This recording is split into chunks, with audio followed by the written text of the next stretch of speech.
personally, I can see both sides of the argument here of wanting to do this. I think one of the biggest strategic impacts that this is going to have for the United States, if they're able to, so a lot of people are like, okay, what's the end goal here? Is this regime change? Are we going to be involved in like a 3-year war, 10-year war here? I think a lot of people forget the fact that all we need to do is go in and destabilize Iran. We don't necessarily need there to be some functioning democratic government there to benefit from Iran falling. And I'm just saying this in a pragmatic sense. I don't mean this in a, like, I think this is the right thing. But if the United States is able to destabilize the Iranian regime enough, basically it cuts off China's access, one of their only access to really cheap oil. And so if you're looking at this in terms of, hey, we think China is going to invade Taiwan in the next 2-3 years, this puts China at another disadvantage and makes them hopefully less likely to do so, because they now have to buy more oil from Russia at a cheaper amount. So if you're looking at this from a American grand strategy point of view, that's the goal here, is to not necessarily stand up some functioning government or for it to even be better than for the Iranian people. It's that we want to turn Iran either into I mean, that'd be great. Sorry, I'm just waking up. That'd be great if that could happen, but I don't think the United States really cares if that's the case. 20%. So if the United States can disrupt or control that amount of energy that China has, it's a huge strategic benefit for them. There's a bunch of other reasons for this conflict. I don't think it's ever just has to do with resources. That's just that's the resource angle of this. There's obviously the nuclear side of it, which there's something that people, I think, misunderstand about the Iran nuclear question, which is I hear this all the time. You'll hear people say, oh, I've been being told that Iran is 3 weeks away from getting a bomb for 10 years now. And it's confusing. I understand why it's confusing, because I myself am pretty stupid. But the reason people say that is because of what's called breakout speed. It's the concept of breakout time, which is how long it takes Iran to get a nuclear weapon once they start enriching to 90%. So they've enriched to 60%, which means they are 3 weeks away from getting to weapons grade 90%. And then from there's another piece that people don't understand, is it likely would take 3 to 6 months for them to then take that weapons grade uranium and turn it into an actual nuclear weapon. So that's what they say by Iran is 3 weeks away from having a bomb. Not like they're literally 3 weeks. It's if they decide to develop a nuclear weapon. So that can be very confusing for people, and I think that it makes everyone sound like they're excuse me, sorry. Makes everyone sound like they're crying wolf for 10 years, saying, well, Iran's about to be there, about to do this. What is the potential of this chemical nuclear weapons being developed by the Iranian regime? If they're cornered, wouldn't they try to at least use that enriched uranium in a dirty bomb scenario? It's definitely a risk that the United States feels like it's worth taking on right now. They're deciding, you know what, we're going to accept that. Slim says regime change is different here, considering the Iranian people want this. This isn't forcing democracy like before. Many of them remember the freedom they had before the Islamic regime took over. It's true. One of the main great things that I hear HLC, habitual line crossers, say all the time is that before the 1979 revolution, the Iranian people, their GDP was extremely high. This is very educated, very smart people in Iran, and that they had a lot of opportunities before the revolution, and there's a lot of people there that aren't happy with the current regime. I mean, some between 10 and 30,000 people were killed in the last go round of protests, people who wanted to be done with them. But I mean, at the same time, people are worried about us getting involved because it could be a you break it, you buy it situation. Although I think we've kind of done away with a lot of those ethical considerations that we used to kind of pretend, just sort of pretend like, hey, we have an ethical responsibility. Now, I don't think this administration would have any qualms about bombing the Iranian regime to hell and then getting out of there. Is this GWAT 2 electric boogaloo, Mr. Cappy? No, I don't think this is GWAT 2. I think this is very different than that, because I'm hoping that we've learned from our mistakes in terms of we're not trying to force some kind of regime change here.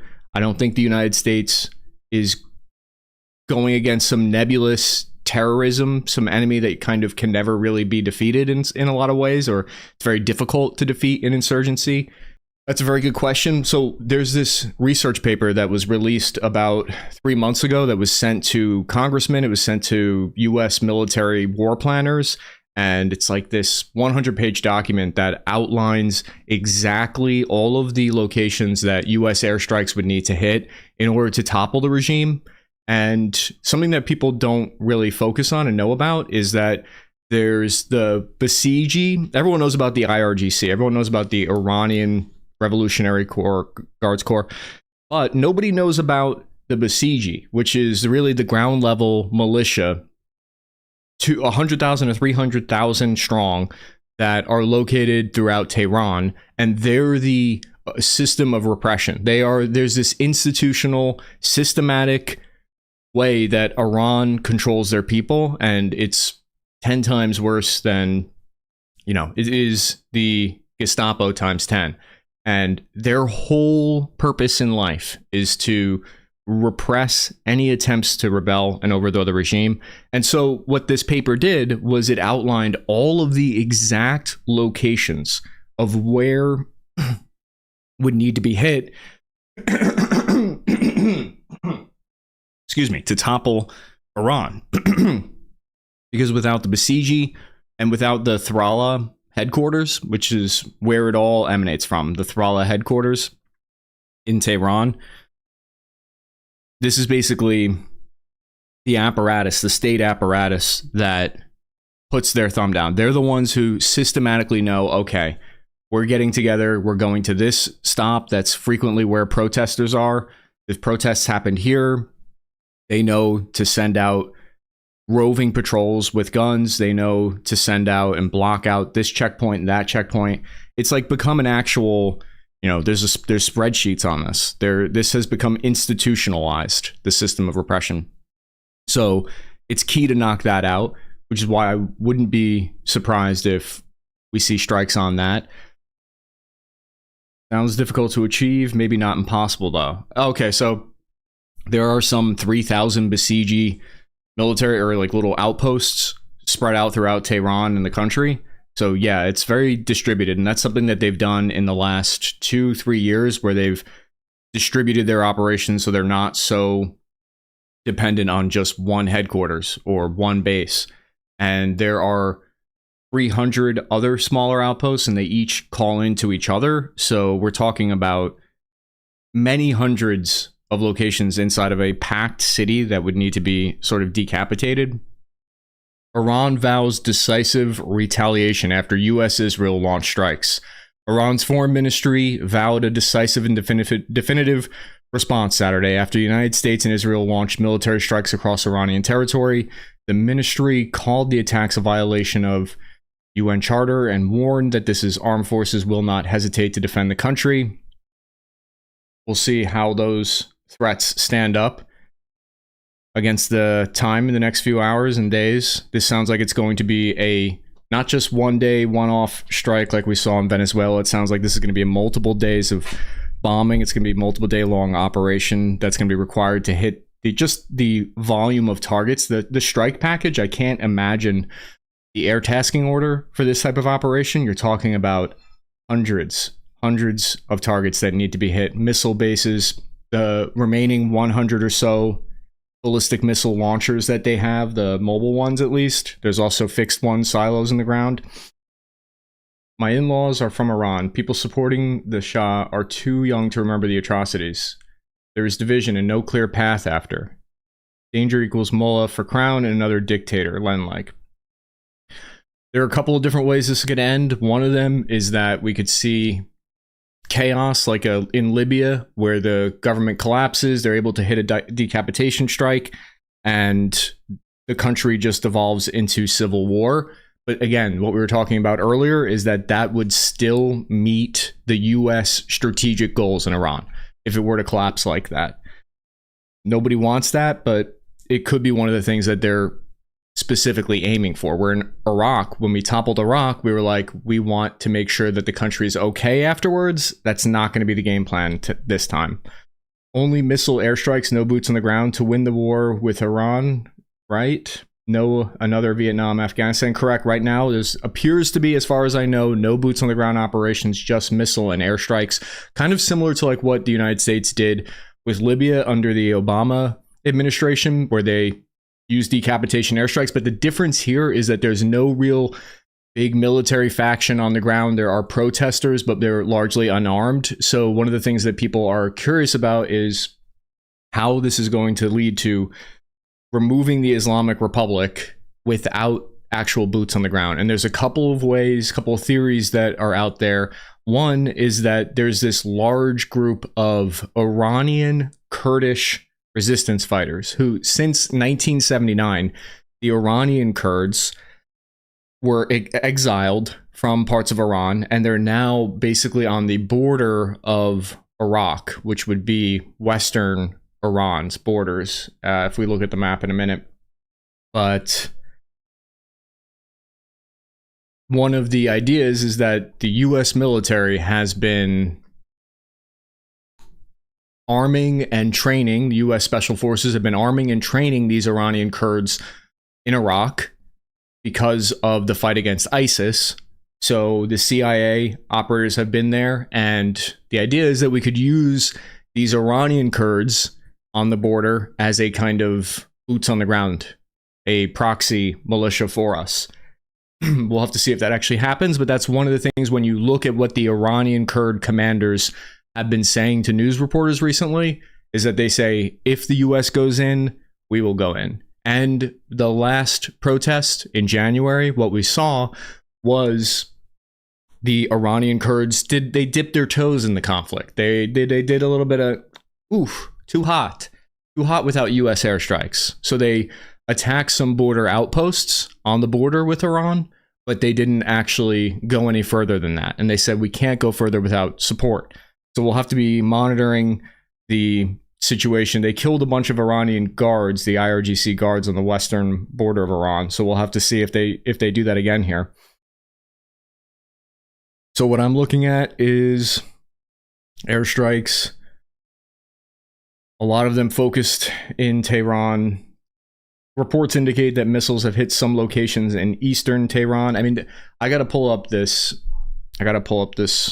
source for you guys, because this is they predicted what they were doing here.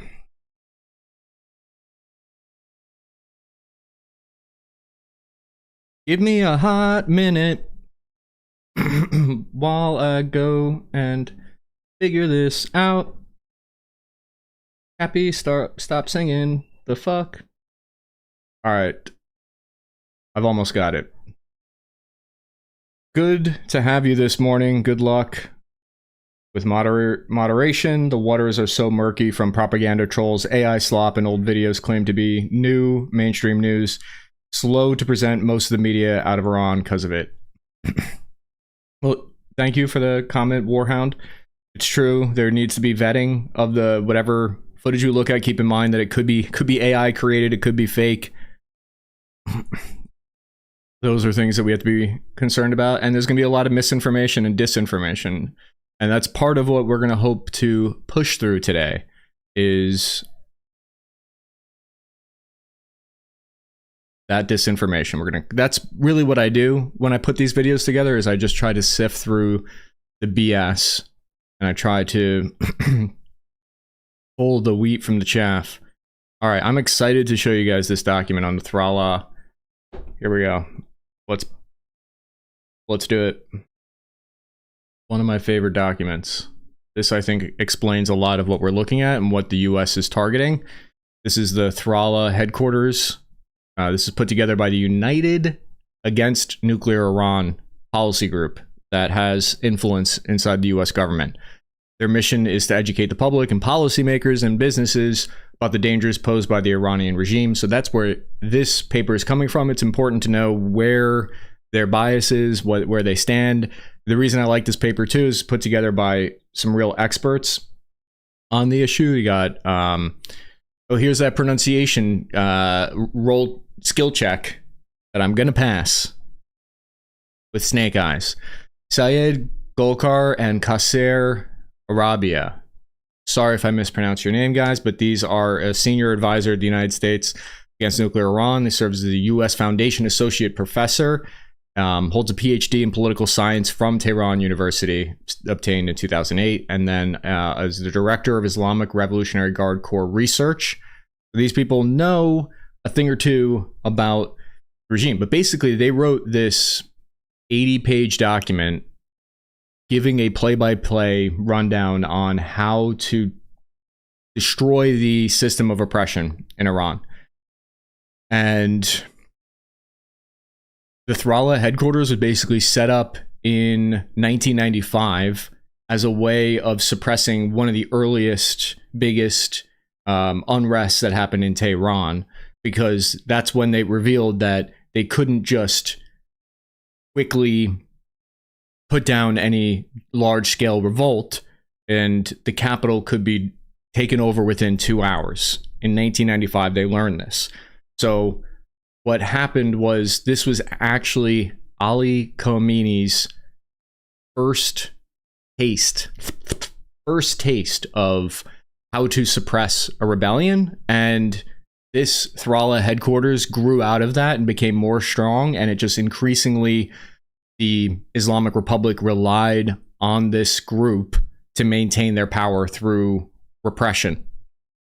So they're the ones that have put down all of the major protests that we've seen. The one in 1999, the one in 2009, the one in 2017, 2019, and 2022. You'll probably all remember the 2022 Woman Life Freedom Movement. And each of these have kind of happened for different reasons, but it always kind of follows this same pattern where you have a revolt for either it's an economic reason or it's a social reason, but there's unrest.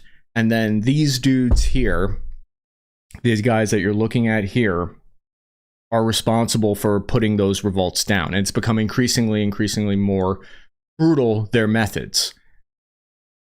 This guy, Najat, here, General Hossein Najat, definitely on their strike list. Definitely one of the people that they want to bury.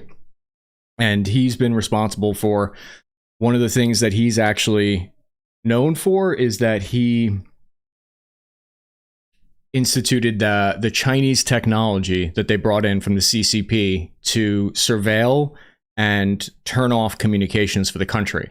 I'm assuming they've done it already. They've shut off the internet and they've shut off communications. I think they were already shut off. And what Najat did was, and it's, from his point of view, it was very effective. They shut down communications so that the people in Iran couldn't get outside word out about how effective the protests were. They couldn't communicate what the situation was on the ground. They had total blackout, which we're learning now. These cyber weapons, these cyber conditions are not only the ability to shut down communications, but also the ability to keep them open. We saw this just recently in Ukraine with Russia and the Starlinks. When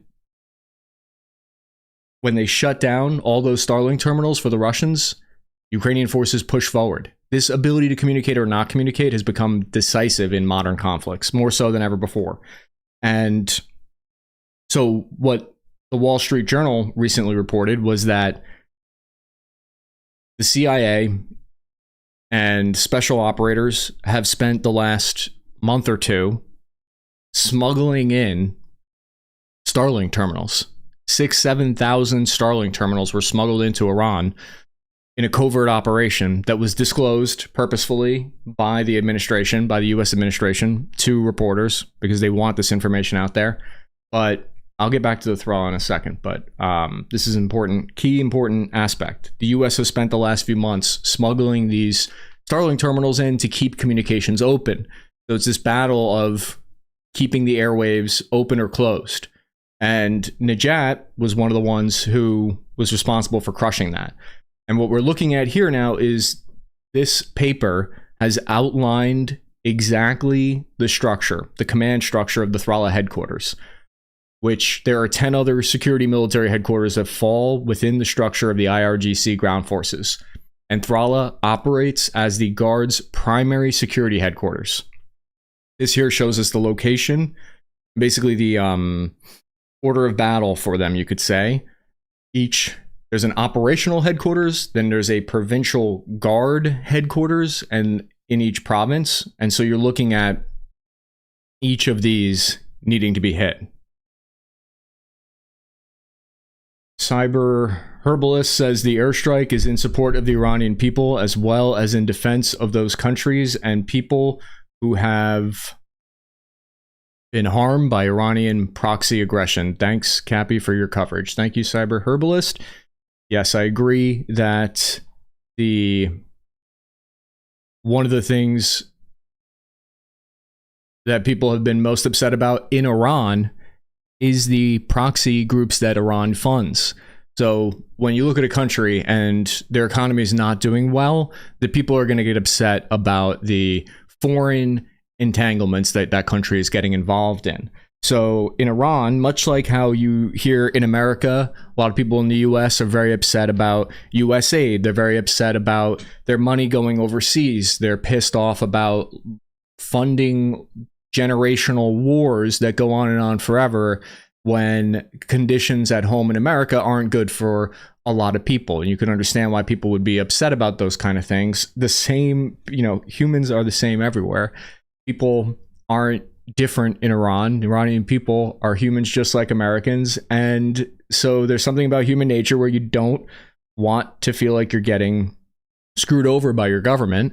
And so the Iranian people themselves are really pissed off about having to fund proxy groups in Lebanon and in Israel, in Gaza. And so Hamas, the Houthis, and Hezbollah have been getting millions and millions of dollars from the Islamic Republic for decades now, since the 80s. And they don't want to see millions of their dollars going to fund that anymore. It's a Iran first thing that the population wants there. So what we've seen is part of the reason that the conditions are so choice right now for this type of operation is because Hezbollah was severely friggin' neutered over the past few years by the IDF. They don't have the capability to launch this kind of destructive missile strikes that they were in the past, that they were feared about with their Ring of Fire or whatever it was called.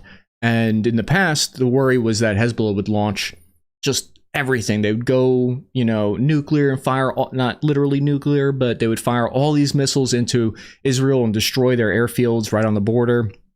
But with them taken out, not a big deal. Now, with Syria having fallen, with Assad out of the picture, oh my God, you guys. Syria, Venezuela, and now Iran. Are we going to hit for the cycle this year? I mean, the conditions, the implications of what this will mean for the chessboard of the world. I mean, it's like if this isn't a disaster, that is. So Syria fell, and that opened up a corridor for Israeli and US fighter jets to now just kind of slink through Syria and hit Iran through that corridor. And these conditions didn't exist in the past because the new government in Syria isn't going to shoot down those Israeli jets. I mean, the conditions haven't never been, basically this is a window of opportunity that the US saw and was not going to let go.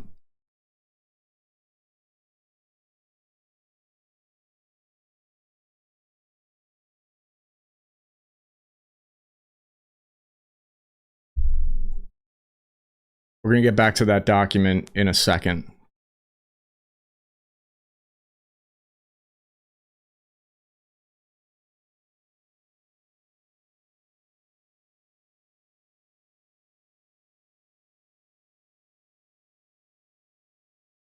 So this map here, they've shown where the IRGC headquarters are in Tehran. They've shown where all the regional bases are here. This is what we're looking at, all the Basiji militia base locations that they've mapped out.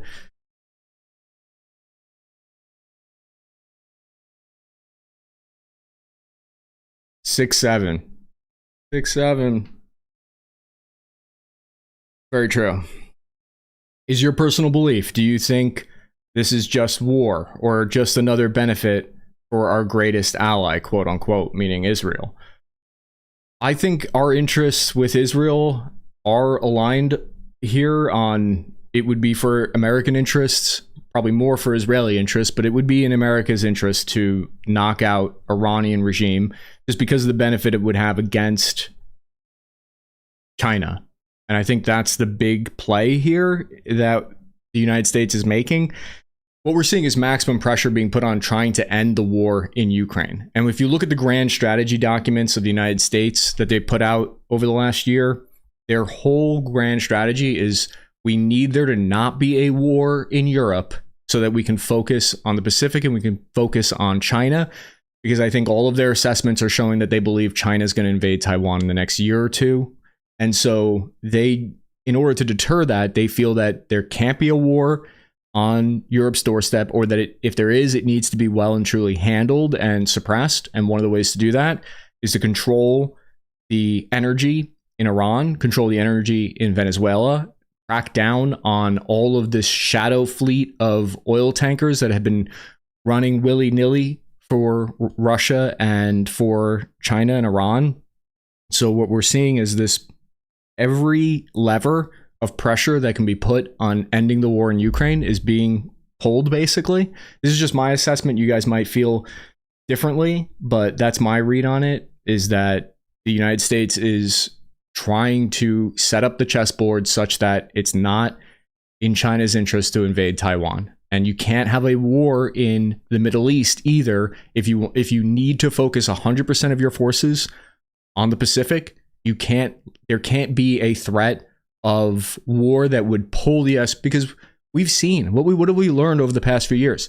If the US is going to fight in any theater, it takes how long to build up forces? It takes 2 months to move air defense assets into that theater, because we don't have enough air defense assets to be in the Pacific, in the Middle East, and be sending them these munitions to Europe as well.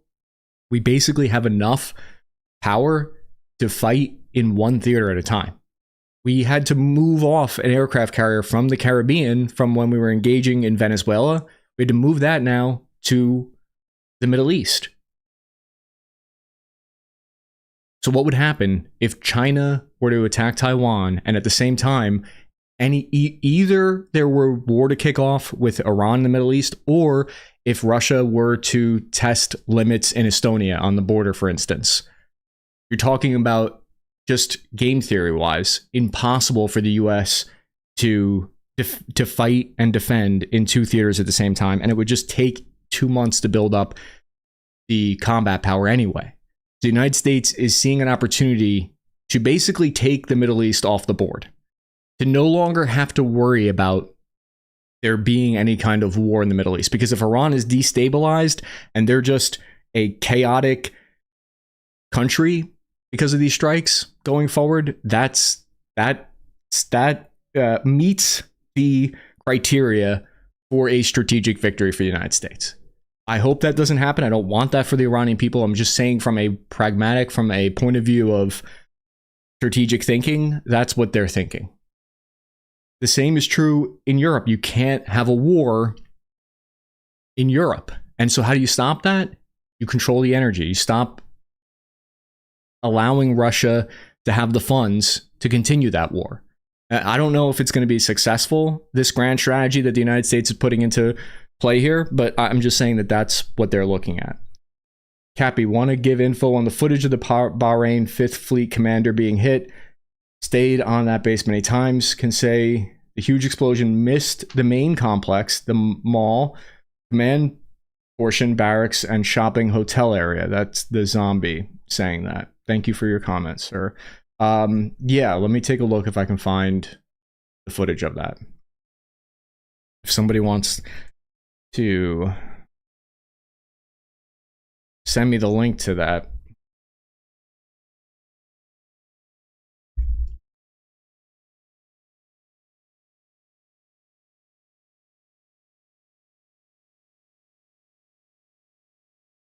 OSINT Defender, one of my favorite sources, friend of the show, really good guy, is saying that an Israeli Air Force aircraft that has carried Israeli Prime Minister Benjamin Netanyahu before has departed. In a video statement posted to Truth Social, President Donald Trump invokes the attacks against U.S. Marines in Beirut, Lebanon, and the October 7th raid into Israel by Hamas, and explain the rationale for striking Iran. You know, when I talk about U.S. grand strategy a second ago, something that we also need to think about, I think, is Iran's grand strategy. What was their goal? And I think they were also rolling the dice. They had a vision for the future and what the Middle East would look like. And I think, personally, I think October 7th was, they funded it, they helped plan it, the IRGC. I think that that was their big move. I think that they thought that the blowback was going to be different. I think they believed that Israel was going to stop their war in Gaza pretty quickly. I don't think that they expected things to turn out this way. I don't think they foresaw their nuclear sites getting bombed and Israel knocking out the majority of their air defense. The Iranian Islamic Revolutionary Guard Corps has announced the beginning of Operation True Promise 4. We're on 4, guys. They can't. This is just the sequel to the reboot at this point. Is underway against the U.S. and Israel following the attack this morning. Massive clouds of smoke billowing from the U.S. 5th Fleet headquarters at Naval Support Activity Bahrain, a major district in Bahrain. Give OSINT Defender a like. So one of the things that I'm most concerned about and curious about what's going to happen is if the U.S. aircraft carriers are going to be targeted because they're within ballistic missile range. But the question is, has Iran targeted the aircraft carriers? Would they have the accuracy to hit them? Red alert now in southern Israel following the launch of a new wave of ballistic missiles by Iran.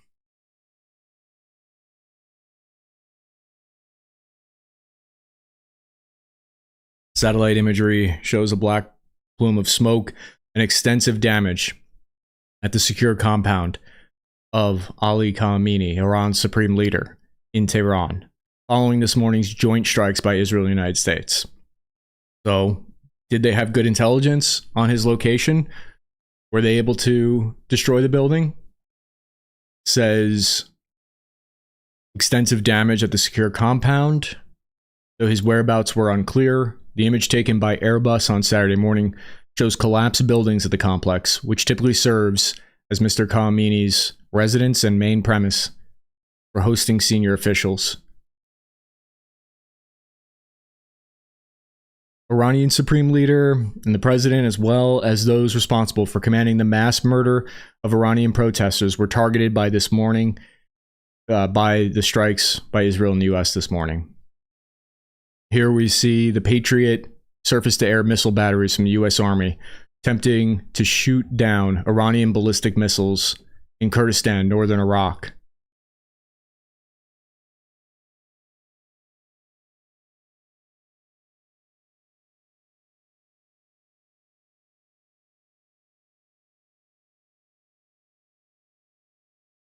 We are removing pieces from the chessboard to prepare for Taiwan. No more Iran, proxies, Venezuela, or even a Russian threat for the large part. Sir, thanks a lot. Thank you, sir.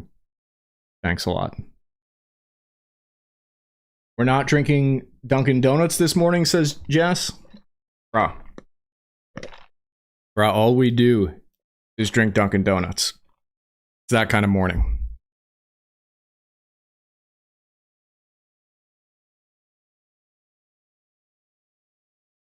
Look at his compound. It's completely destroyed. Is that true? I have not seen that, if that's the case. But that's what I've been hearing, is that it's been hit and hit hard.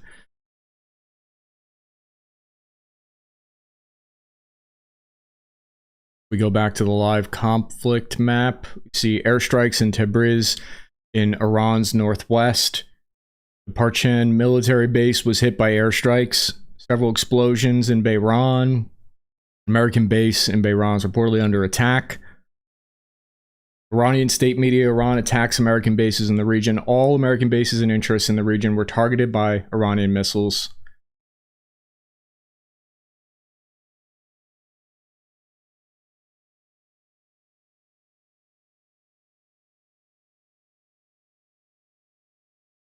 Israeli military, dozens of Israeli fighter jets launched raids on ballistic missile sites in western Iran.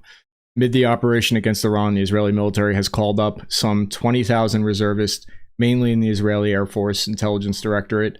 In addition to this, some 50,000 reservists on duty. If you guys want to see the rundown that I've already done on the strikes in Iran and the plan to topple Iran, I did a video about a week ago on it, but basically the long and short of it is this case study here that we're back to now. It's this rundown that I believe was probably instrumental in military planners, because in the past, the US and Israel did targeted strikes against not the regime's apparatus. They didn't hit the key locations needed for the protests to be more successful.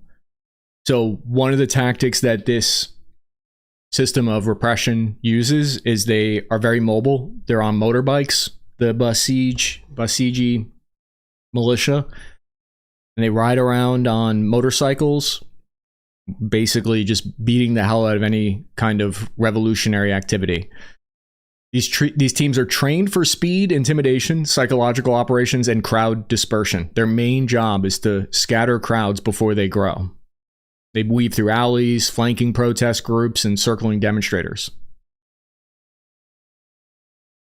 That's why I feel like it's so difficult without some kind of force on the ground. That's why I'm going to be looking for any news of the Iranian Kurds hitting border regions.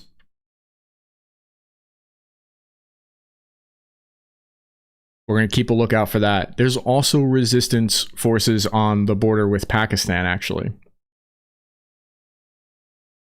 And another big question, of course, is Iran going to try to shut off the Strait of Hormuz now? That would be sort of the nuclear option, no pun intended, but they would use their fast attack boats to shut down that. I think it's, I forget exactly the distance here, but it's something, this choke point is something like, I don't know, 10 nautical miles or something wide that boats can go through here, the Strait of Hormuz.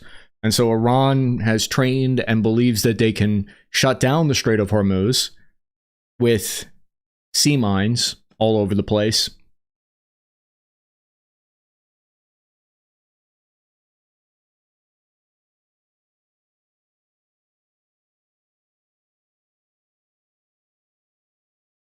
Hey, Cappy, just got here. Is this a full-blown invasion or more like a Topple mission?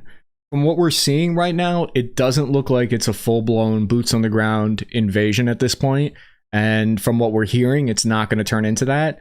The idea is instead that it's a Topple strike. And I believe what we're looking at is these strikes are designed to take out or disorient the Iranian regime's ability to repress the protesters.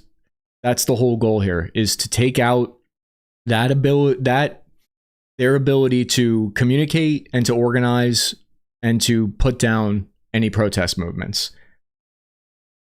So it'll be the Iranian people, it'll be in part up to the Iranian people how this turns out, and it'll be up to in part how successful those decapitation strikes were. It's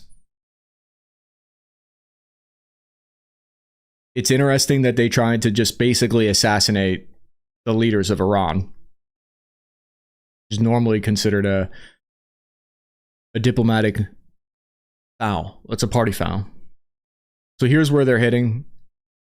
Here in Qatar. In Syria, an Iranian ballistic missile fell, causing significant damage to a residential building. Multiple residents were killed.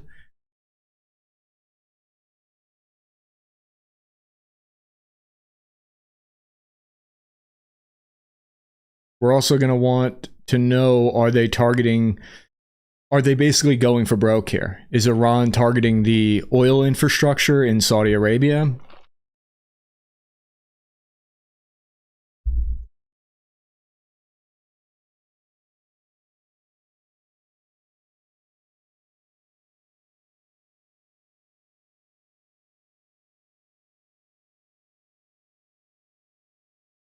It's okay to just say this is puzzling what they tried to do, a puzzling decision that doesn't make much strategic sense in war sense, battle sense.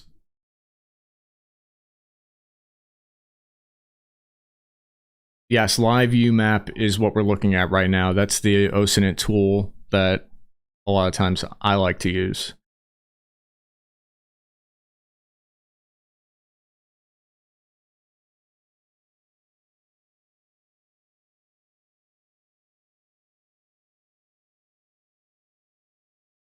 I am waiting for those battle damage assessments.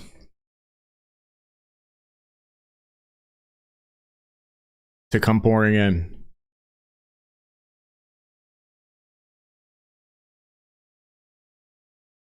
So what I was saying before about the United States grand strategy from their grand strategy documents is that we're not just seeing it in Venezuela. We're not just seeing it in Syria. It's a global strategy. They're putting it into place. It's all connected. It might not seem this way, but if you remember on Sunday, February 22nd, Mexico moved on one of the biggest, arguably the biggest top cartel leader inside Mexico. Why do you think the United States wants that done? Is it about going to sleep? Good night. Have a nice nap. My baby girl. So the U.S. toppled, or the U.S. put pressure on Mexico to take out the top cartel boss El Mencho because the Jalisco New Generation cartel on the southern border with the United States, basically taking a 15% cut of everything that comes through the border between the US and Mexico. And the big grand strategy play in Mexico is that they're a huge part of the puzzle for decoupling from China. So the US is moving to secure their inner supply routes between Canada, the US, and Mexico by eliminating the factions that are on the border there, taking a cut of everything, because we want to reindustrialize. So you need to take out, when the cartel becomes a strategic level problem, a pain in the ass in that way, then you see this type of movements. You see pressure to take them out. So is it a little bit about the fentanyl? Yes, a little bit. But there's also strategic considerations that the US is moving on. Are these all going to play out like we want them to? Is this going to work out like the grand strategy paper wants it to? I don't know. I'm just putting out, here is what they're thinking and here's what they're aiming at. Could there be blowback and it be a disaster? For sure. But the idea is to basically not be dependent on China, and you need Mexico for that. You do not win the war with Taiwan if there is instability and this kind of proxy organization effectively running inside of Mexico. And that's why now Mexico is being pressured enough, because taking out El Mencho, there's huge retaliation, there's violence, there's consequences for that. But the US is putting enough pressure to try to make that happen.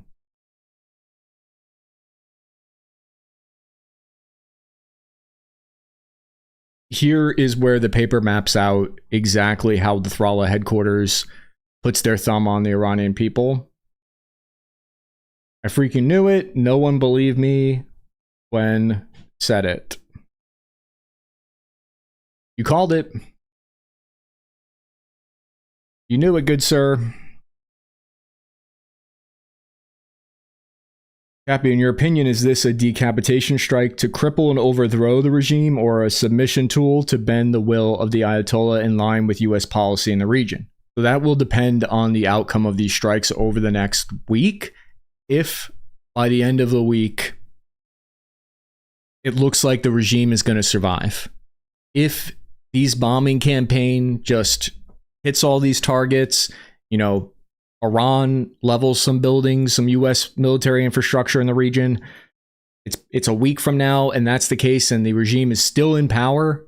They haven't been decapitated. Then what the U.S. is going to say is that the goal of this was to just pressure the Iranian regime into getting in line with U.S. policy, and that this was, you know, a punitive strike to get them to behave. If they don't collapse. But obviously, I mean, let's be real here, boys. This is an attempt at regime change.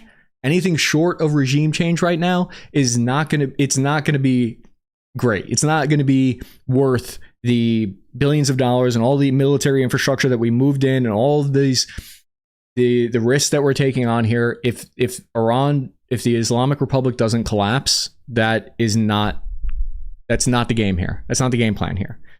That's what we'll say. We'll say this was just to show them that we mean business, but really, we're doing a little bit of if you're gonna say stuff like that, you're gone. You can't say inappropriate stuff. I need to get some moderators on here. Yeah. But if at the end of the week, if the Islamic Republic is toppled, then that will be what they were looking for. Bro, please do a quick recap of what happened in Iran. I just got in and I'm confused. So last night, the US and Israel launched joint strikes on Iran, and what US officials are saying is that they're aiming at the groups that suppress the rebellion. The rebellion, they were aiming at the besieging militia. They're aiming at the tools of the Islamic Republic that put down the protesters. That's what these strikes are. It's not just that they're hitting their nuclear facilities or they're hitting their missile bases.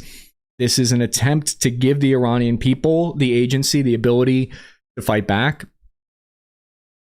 We're also seeing, as a quick recap, we're seeing Iran hit U.S. military bases throughout the region. We're not sure if they're trying to close off the Strait of Hormuz yet. Will there be a ground assault? We don't know. So far, it looks like no. But could that be in the cards later in the future? Possibly, because it's all going to depend on the conditions on the ground. Let's say Iran's ability to operate their air defense bubble is completely obliterated. Let's say that the conditions on the ground are such that we could send helicopters in there without worrying about them getting shot down. Maybe you might see some type of on-the-ground operation to support protests. But if those conditions aren't met, if the ballistic missile strikes are devastating on U.S. military infrastructure, we're not going to see that. So this is the paper that I think these strikes were built off of, about the Thrala headquarters, which is the main apparatus that suppresses the protests. And they even got these leaked documents that outline exactly how it operates, how many troops they have, what their strength is, what their tactics are and procedures for putting down rebellions. And that they have their own prison camp in eastern Tehran that they operate themselves.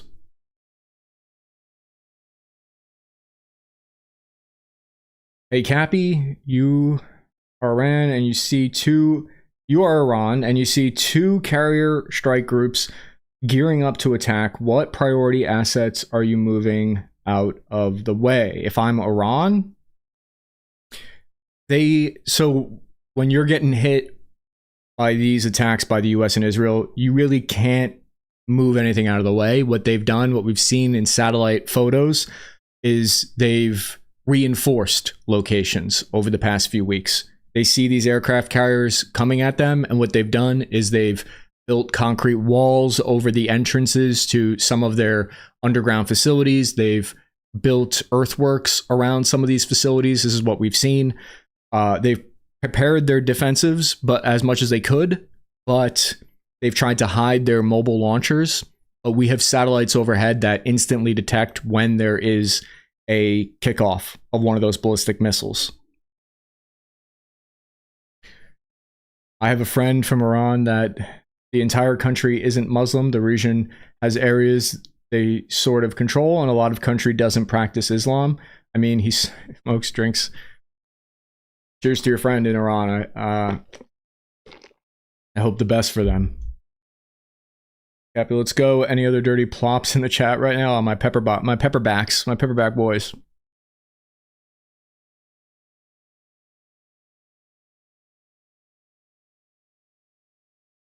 Do you think the 21 Tomahawks were calculated based off suggested AA strength and previous Tomahawk strikes like the one in Syria?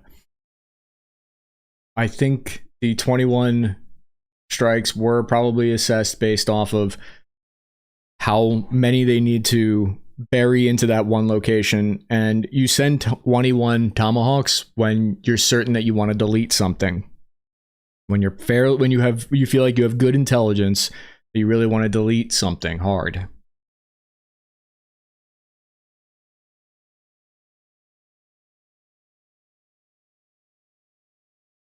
All right, I'm just getting set up here for trying to bring in some guests. It's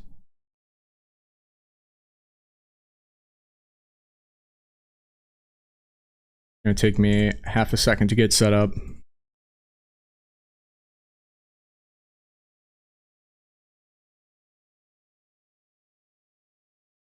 For my guests.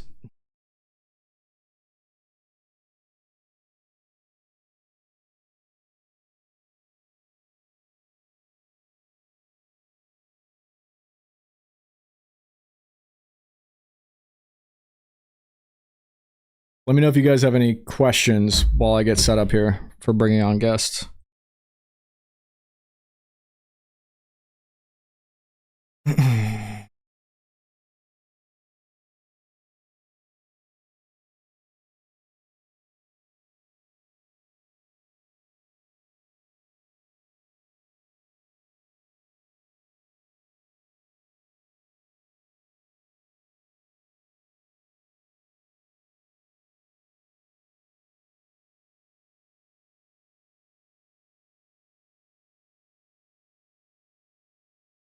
I'm just inviting some people. A lot of people aren't going to be up for a few hours.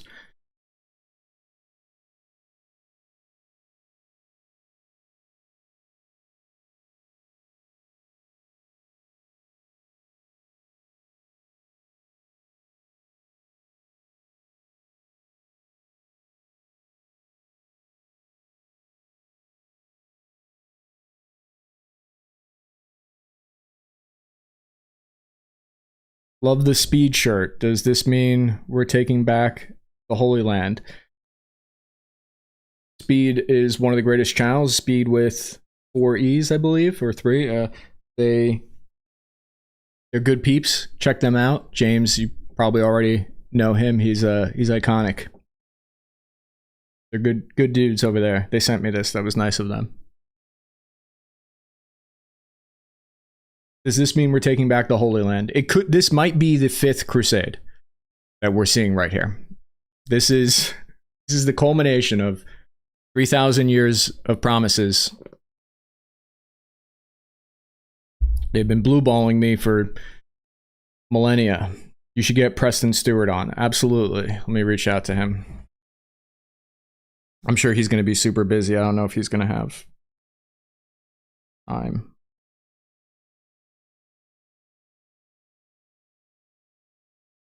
Reaching out to the boy.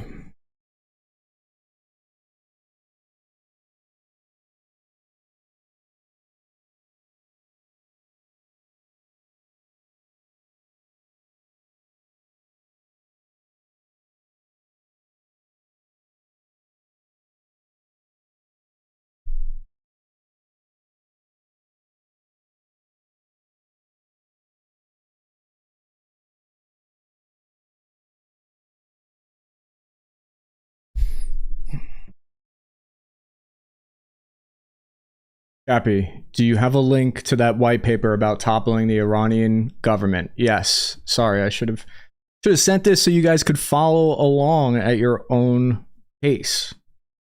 Yes.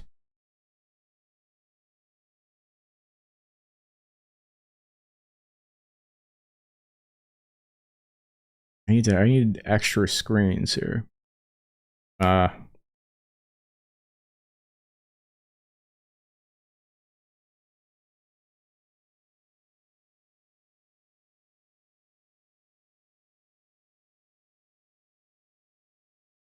Do we know of any American casualties, or do we have a battle damage assessment on our facilities in the region? All we know is that one location was hit in Bahrain with video footage confirmation. There's reports of other locations being hit. We don't know what casualties there are yet. We don't have battle damage assessments yet. They're going to be coming in soon. What you're looking at right here is that missile strike. U.S. Defense Secretary Pete Hegseth and Chairman of the Joint Chiefs of Staff, General Dan Kane, are monitoring the U.S. strike campaign against Iran from Mar-a-Lago in Florida, where President Trump is currently located. They've got the military headquarters set up there. Here we see a Patriot surface-to-air missile launcher downing a ballistic missile.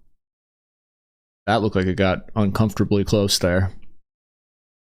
Satellite imagery from Airbus Defense and Space obtained by the New York Times show the Iranian... So here's the satellite image that we were talking about earlier that we wanted to see. This is where... Oh, boys. Oh.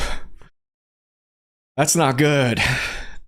I would not want... That's not where I wanted to be last night. That is not... If he was there, that's not looking good.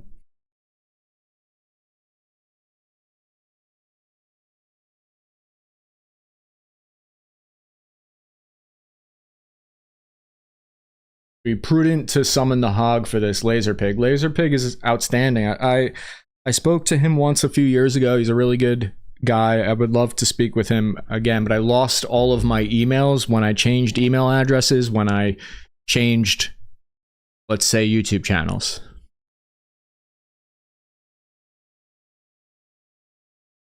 We are clean on OPSEC from a non-classified location. Say what you want about Trump, but having a talk in Mar-a-Lago is dope, says Vincent. Hey, there's a lot of different places I'd like. Where do you want your talk? It's going to depend. Would I want to be in the Pentagon? Not necessarily. It's probably not as nice, if we're being honest. Question: what does Cappy Army think about this strike, or how he sees it in one word? Okay, I mean, I'm not gonna do it in one word, but I'll say, because nothing's that simple.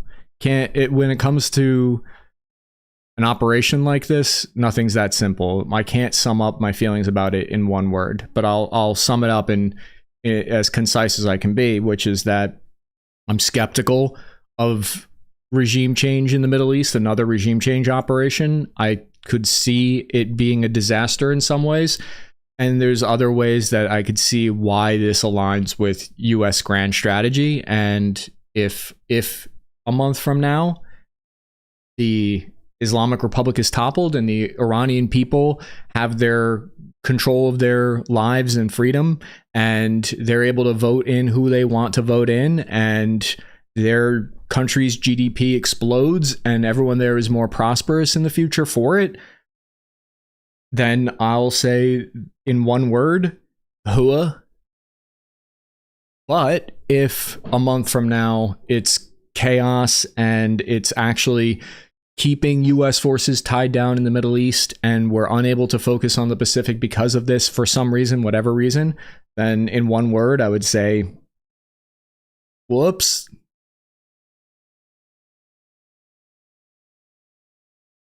Did you cover? You should delay the time it takes for someone to send a message. If I knew how to do that, I would.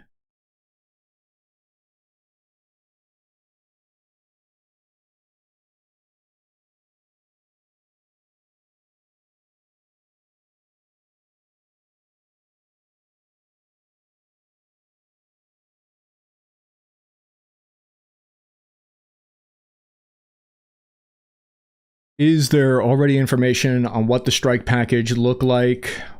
Was it mostly Tomahawks or were other assets involved? We don't have a clear picture of what the US strike package and Israeli strike package was. We don't know if B-21 or B-2 bombers were involved. We just don't know yet. That information is going to be coming in, I imagine, over the next hour.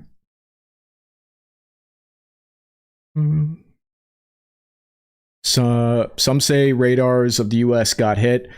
So that's what happened during the 12-day war. A major US radar was hit, pinpoint. Ever hear of a guy named Arch from the Archcast? His opinions would contrast heavily against what you're saying. I think he's half wrong, but still, I'm not familiar with him. But if I can get in touch with him, I'm open to speaking. Thoughts on this escalating with Russia and China?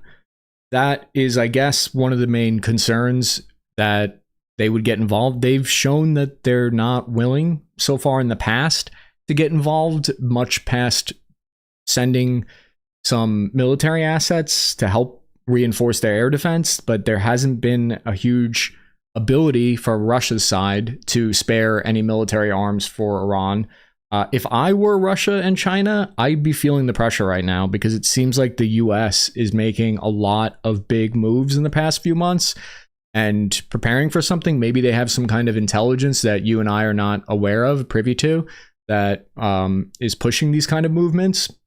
But if I were Russia and China, I'd be thinking about what sort of retaliation to take, because this is boxing them in. I just my initial read on it.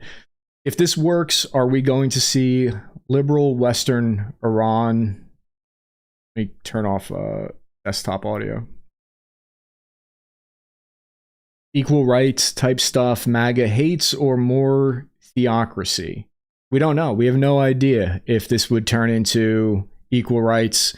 That's the $1 billion question, really, is what happens in the aftermath. A lot of people would argue that, the disaster that we saw in Iraq was because the population is not prepared. They didn't necessarily were crying out for democracy. They didn't want freedom from Saddam. It wasn't like they were having mass protests that I'm aware of at the time, and the US was like, let us help you out.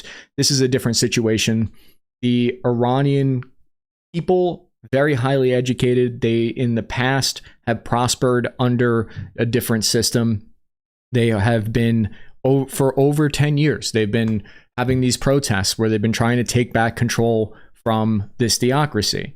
So will it lead to equal rights? We don't know. It could be a disaster. We don't know. The Chinese and Russians are not tight. Russia gets strained. You will see the Chinese become opportunistic against them. I agree that they are only aligned insofar as they are against the United States. And I'll tell you what, from my time in service, from when I was deployed, there really is nothing like mutual hate against someone else to bring you together. It's a beautiful thing, the way it works. So China and Russia do have that mutual hate, which is it's a binding thing. It keeps people really tied together in a beautiful way. So I wouldn't underestimate the power of hate. I see the same problem as other civilian Iranian casualties. Yes, that's one of the biggest defenses that this Thrala headquarters has, is that they're built into the public. They're built, all of their headquarters and outposts and provincial guard centers are located within the population. So it's a real risk. I think there is incentive for China to keep this going. The more weapons used here, the less the US has if China goes after Taiwan. That's what happened during the last 12-day wars. We saw about, I think it was 25% of the THAAD missile interceptors were fired and expended in just a very short period of time, in 2 weeks. So China is hoping that this will deplete US inventory. We know that the US has increased their production of these kind of systems to, I'm guessing, in preparation for this. So will it deplete US missile inventories enough that it'll make a difference? A war in the Pacific? I personally, my personal belief is that it wouldn't, and that a lot of times the hysteria around the missile problem is overblown, because when you look at the magazine depth, it is just offensively rude, the amount of missiles that we have in our inventory. But if you're at Raytheon, you don't want to say that. You want to say, we need more. We always need more. And we do, but it can also be true that we have a metric ton of missiles. Regime change realistic after the protests fail? Regime change, I think, could be realistic if the protests have the ability to take over the country now with these strikes. Will these strikes make enough of a difference? We don't know. What would you think it would take to escalate US conventional forces on the ground? Enough US casualties, terror attacks? No, I don't think more US casualties would escalate to a conventional forces on the ground.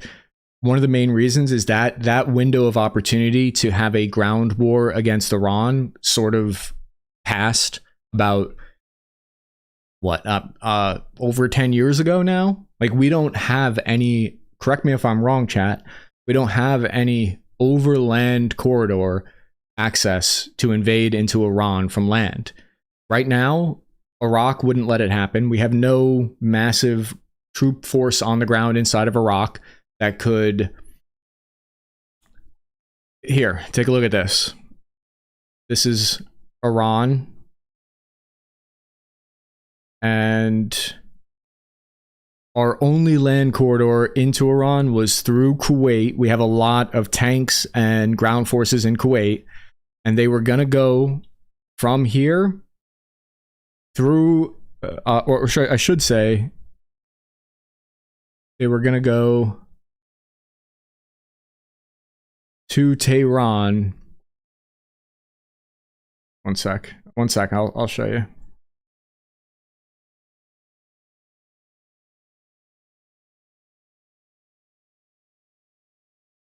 I'll show you why it's impossible for us to have a ground operation inside of Iran unless we do an amphibious operation, which would be, if you're in the nothing ever happens crowd, I'm very skeptical that some kind of a ground operation would be possible. So take a look at this. It would take about 14 hours by car with no traffic to drive from Kuwait to Tehran, and there's, you know, only a handful of locations that you could go from. You could go over land into Iraq, or into Iran, I should say. So when you're talking about a ground force, conventional, massive buildup and invasion of Iran, it just wouldn't be possible, really, because for diplomatic reasons. So Iraq, their government, will not allow U.S. troops. You know, you ever play Civilization? You guys ever play Civilization 5, 4? You have to ask permission from the other tribes. You got to ask their permission to send your troops through there.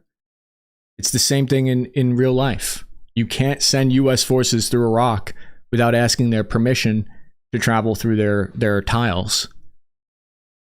It's the same as Civilization, boys.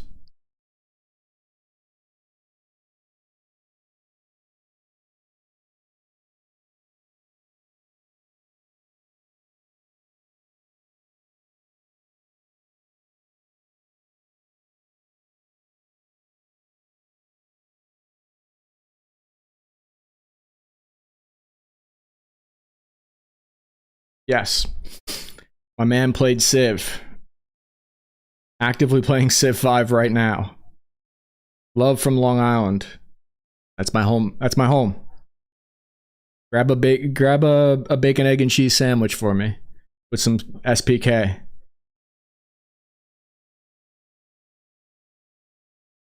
It's a blessing to be an American. Thank you for your service, brother. Thank you for watching, brother. Currently starting Civ 3.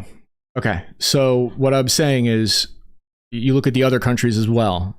You look at every country around here, none of them are down to clown. None of them are cool with sending land forces, American ground troops. But what you could theoretically do, the only type of ground operation I can imagine is helicopters launched from Kuwait or somewhere in the region, and or some kind of amphibious assault from the Arabian Sea.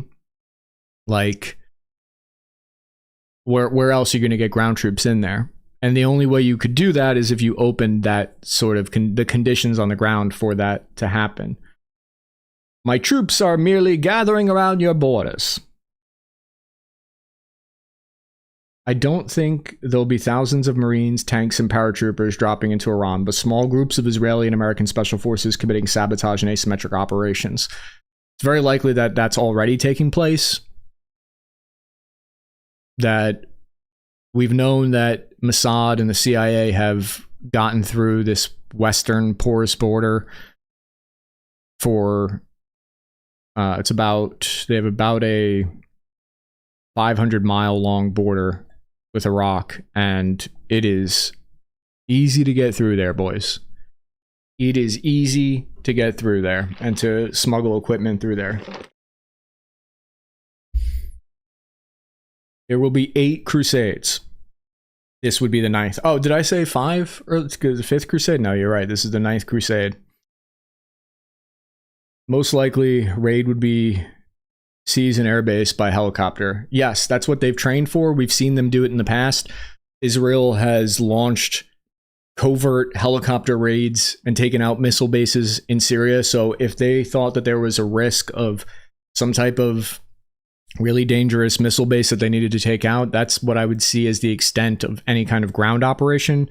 But again, you kind of have to create the conditions necessary for that. So we'll have to, they'll be watching to see what type of capabilities Iran maintains. How many of their ballistic missile TEL systems have we knocked out?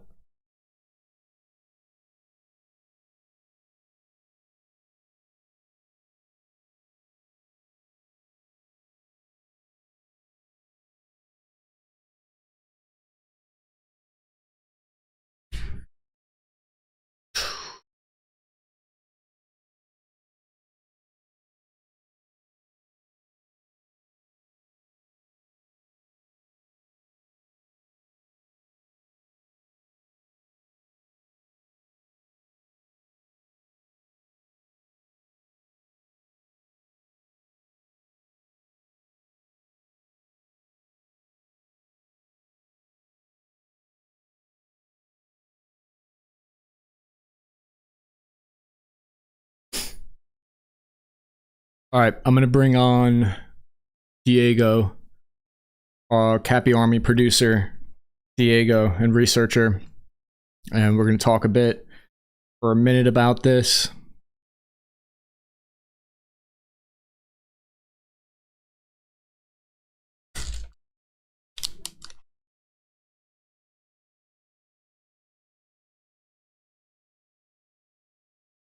Lovox says, has the US tried asking them nicely to do an election?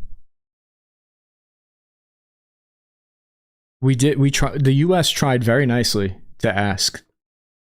They said, hey, can you knock that out? Hey, can you do democracy over there? And they said no.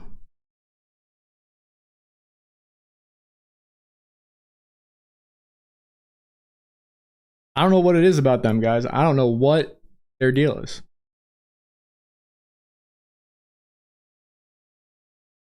What about Pakistan? They let their land be used for ground invasion. What will they? No, I don't see Pakistan letting that happen at all. Plus, we don't have any build. It took months to build up a force of 500,000, an occupation-sized force. It took months to build up those kind of the tanks, the vehicles. We don't have we don't have those capabilities in theater right now. They're just not set up for a massive ground invasion. And watch me eat my words a day from today when there's like a giant occupation force somehow in Iran, and I just missed it, but I don't see it happening.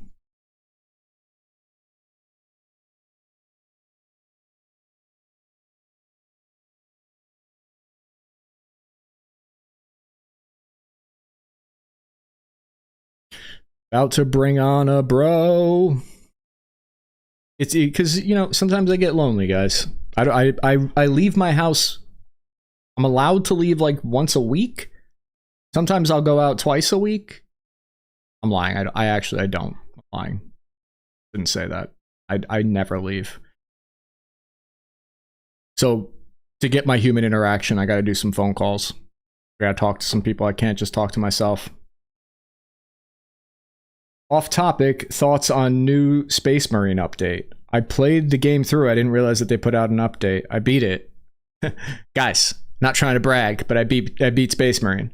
One huge difference between Iran and Iraq is there are millions of Iranians living abroad that want to move back home to rebuild their country.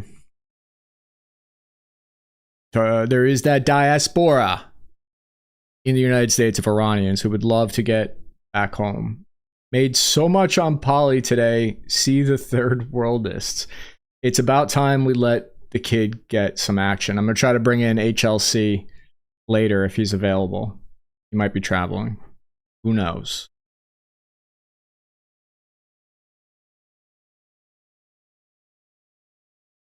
Just checking some messages here. And then we're going to get back and look at some of the new updates. I need a moderator. I need someone who can show me links if someone's available to pull up links and send me messages with the most up-to-date, so I'm not trying to produce this as we go. Anybody here think they can moderate?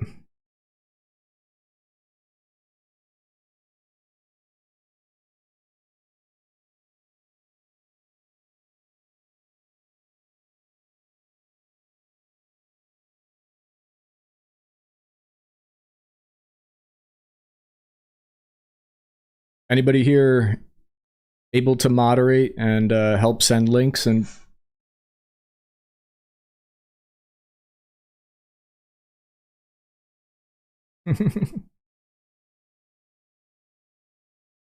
yes, I will mod some rando in chat.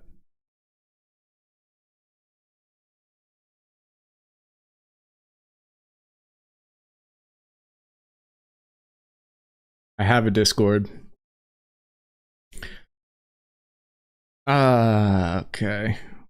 Let's see what... I swear I have friends, guys. I swear I know people who want to talk.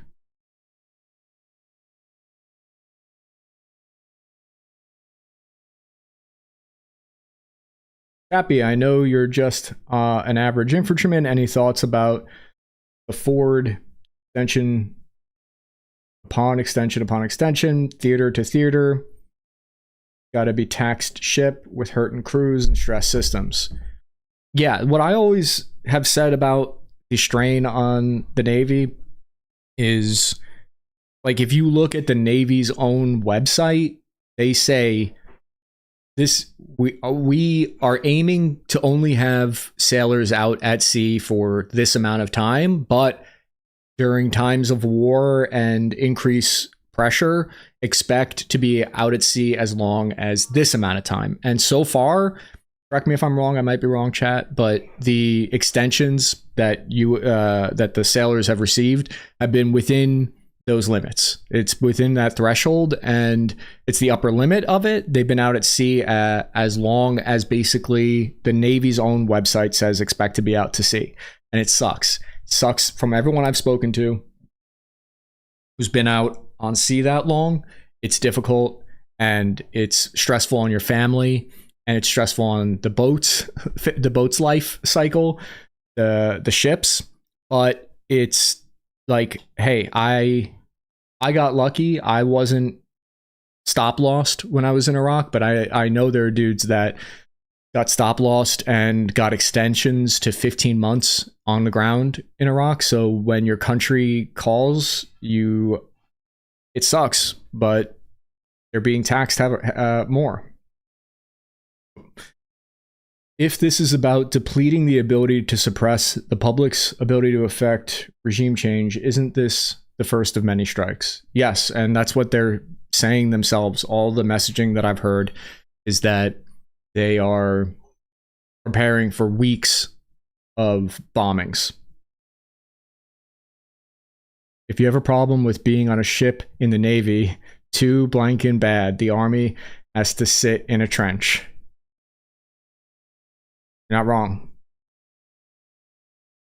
Cappy bro, what's happening with the Squawk 7700 drone over Saudi right now? I don't know. I don't have the deets on that. I just say I don't have the deets. This is why I don't live stream, because I say cringe, stupid stuff like that. It comes out of my mouth and then I can't take it back. And then it can get clipped and it can be used against me. But I said I don't have the deets. I can never unsay that now. That's on public record. But I said deets. What type of unk am I? Stupid, stupid, stupid. In the video interview, Iran's Islamic Revolutionary Guard Corps general has stated that the missiles Iran is now sending towards U.S. forces are from the back of the stockpile, warning that the U.S. will soon see weapons we've never seen before. You guys can press X to doubt at this moment if you don't believe that, but Iran is saying that we've only seen the tip of the iceberg, boys. This is not Baghdad Bob here saying that the troops are nowhere near Baghdad.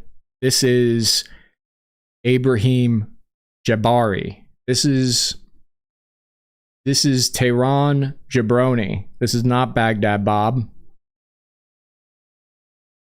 Right here, as you see.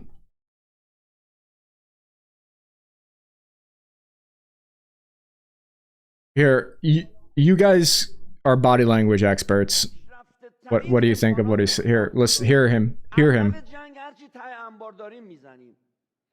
اما در ادامه قوی ترین موشک هامون رو خواهیم زد. اون چیزی رو که تا الان رو نکردیم و به قول ما بچه ایرانی‌ها تو آب نمک خوابوندیم، اونها رو هم این روزا رو خواهیم کرد. ترامپ بداند.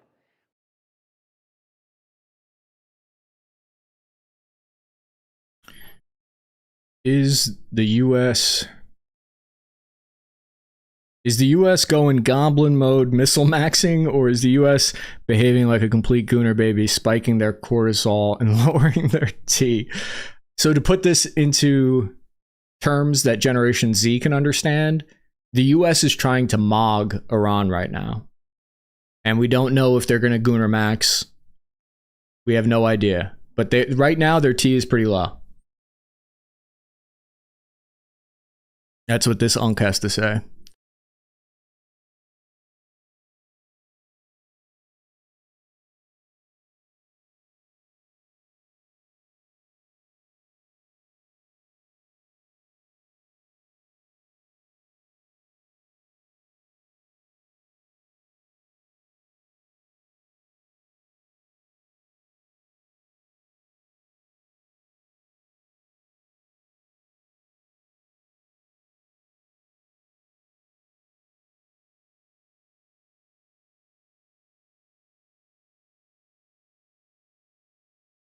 Super duper hyper ballistic goats incoming. US MOG.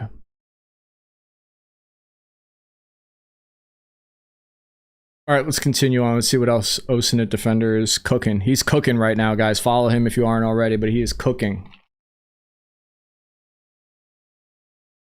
This tastes terrible, by the way. This is not a sponsorship. Dunkin' Donuts is awful. This tastes awful. It's like water coffee. Ugh. It gets the job done. All right, we're going to take a look at the live conflict map, which I have a paid version of, so let's bring that up.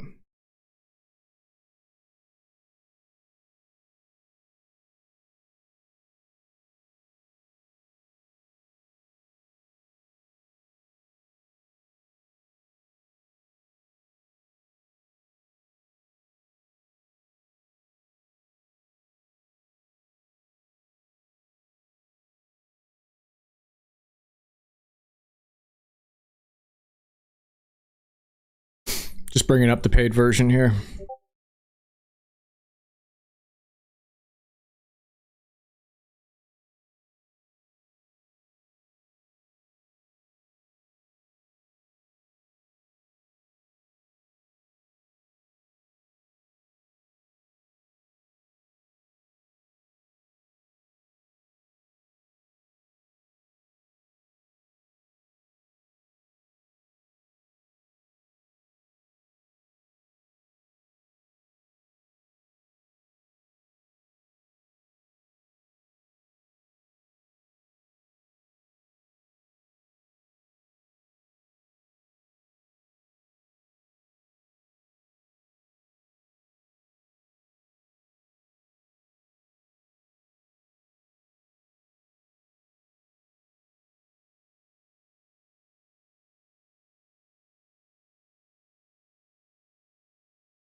Lebanese Foreign Ministry, we condemn Iranian attacks on the sovereignty.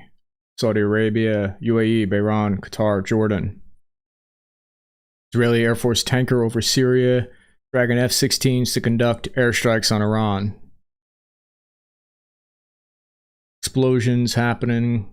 Israeli assessments indicate that Iranian Revolutionary Guard commander Mohammed Akpour has been assassinated.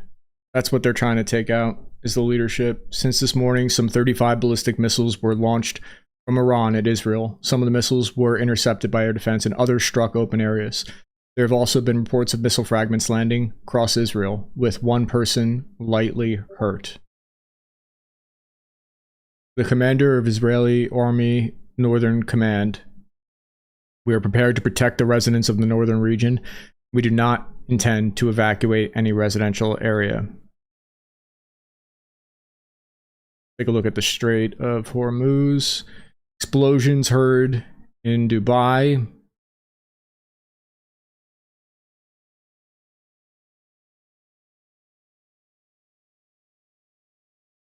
Yeah, so it looks like all of the bases are being targeted. I'm curious about Jordan, because I know we have a major air base that we're using.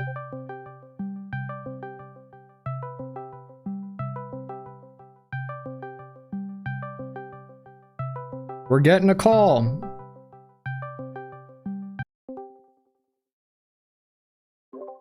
Hey, Diego, you hear me? Hey, man, can you hear me?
All right. Having some technical difficulties, but can you hear me? Can you boys hear me? Are we still on this thing?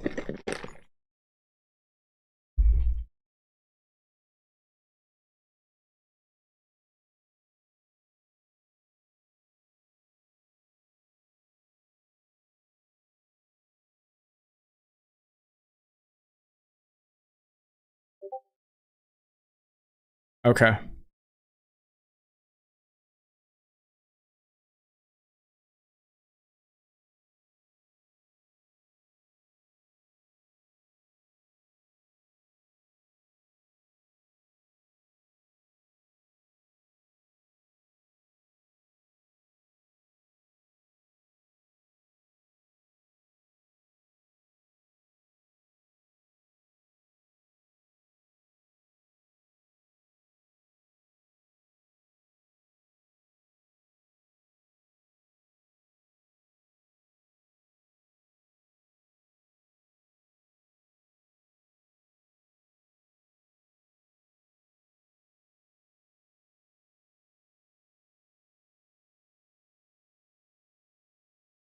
Just trying to bring my bro on. Just trying to bring on friend of the show.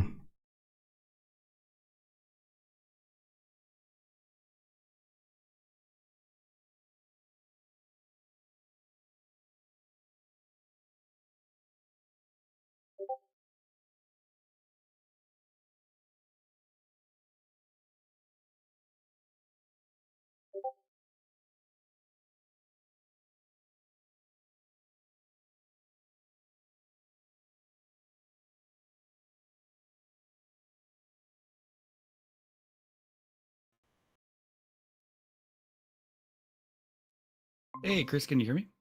Yeah, I can hear you. Can you hear me?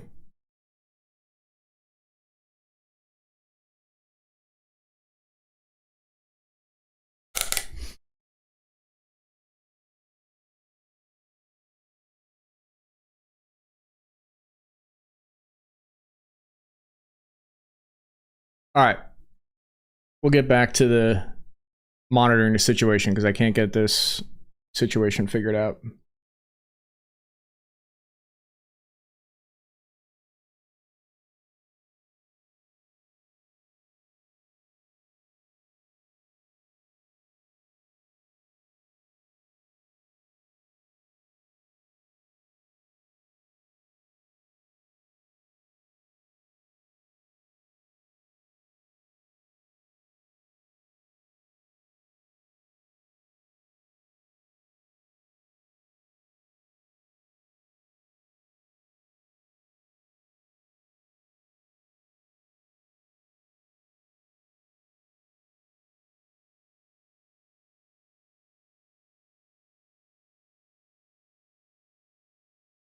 The Israeli Defense Forces on Saturday published a video of its airstrike on missile launchers in western Iran as Israel and the U.S. take part in a joint effort against Tehran. Within the Roaring Lion operation, the IDF struck, with the direction of IDF intelligence, hundreds of Iranian military targets, including missile launchers in western Iran. Alongside the Israeli Air Force strike in Iran, the aerial defense array is currently identifying and intercepting threats fired from Iran toward the state of Israel.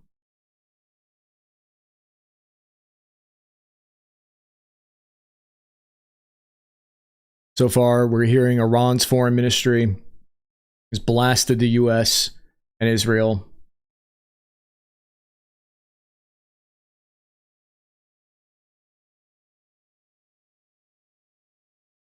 Cappy, you should disable the new tab feed. You never know what crazy. CBS didn't have so much trouble getting Edward R. Murrow in from London in 1940.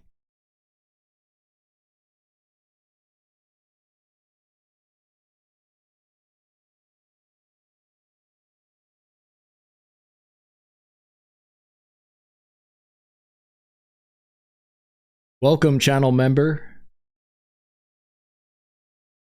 House Majority Whip praising President Donald Trump after the US and Israel began joint strikes on Iran overnight. This is a bold, decisive act of strength.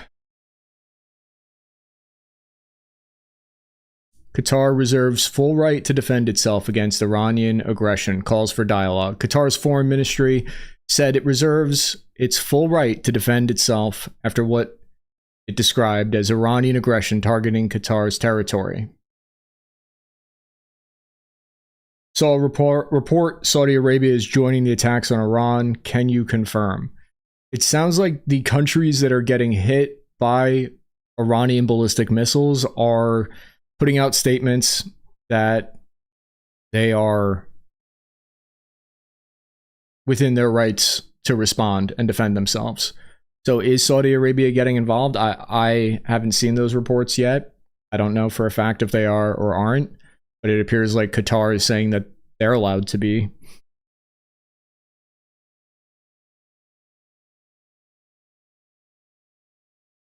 Blasts were reported across several Gulf states hosting U.S. military assets, including Qatar.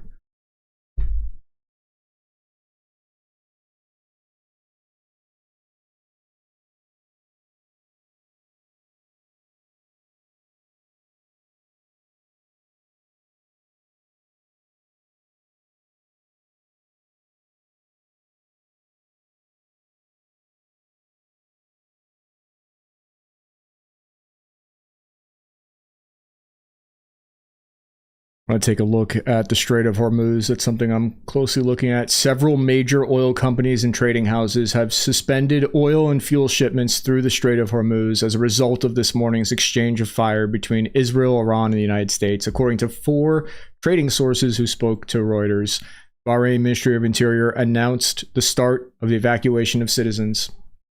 So it looks like Iran didn't necessarily need to shut down the Strait of Hormuz. It's too risky to transit through there anyway right now.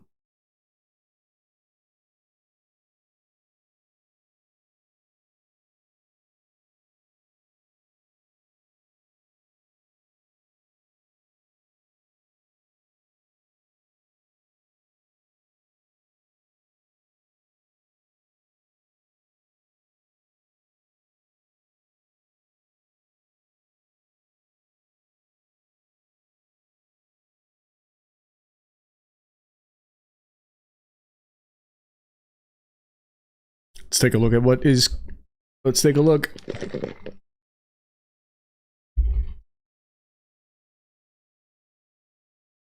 Iran hit hard Haifa inside of Israel. It's the beginning of strikes. Thousands more to come. Long live Iran, says this Iranian stan.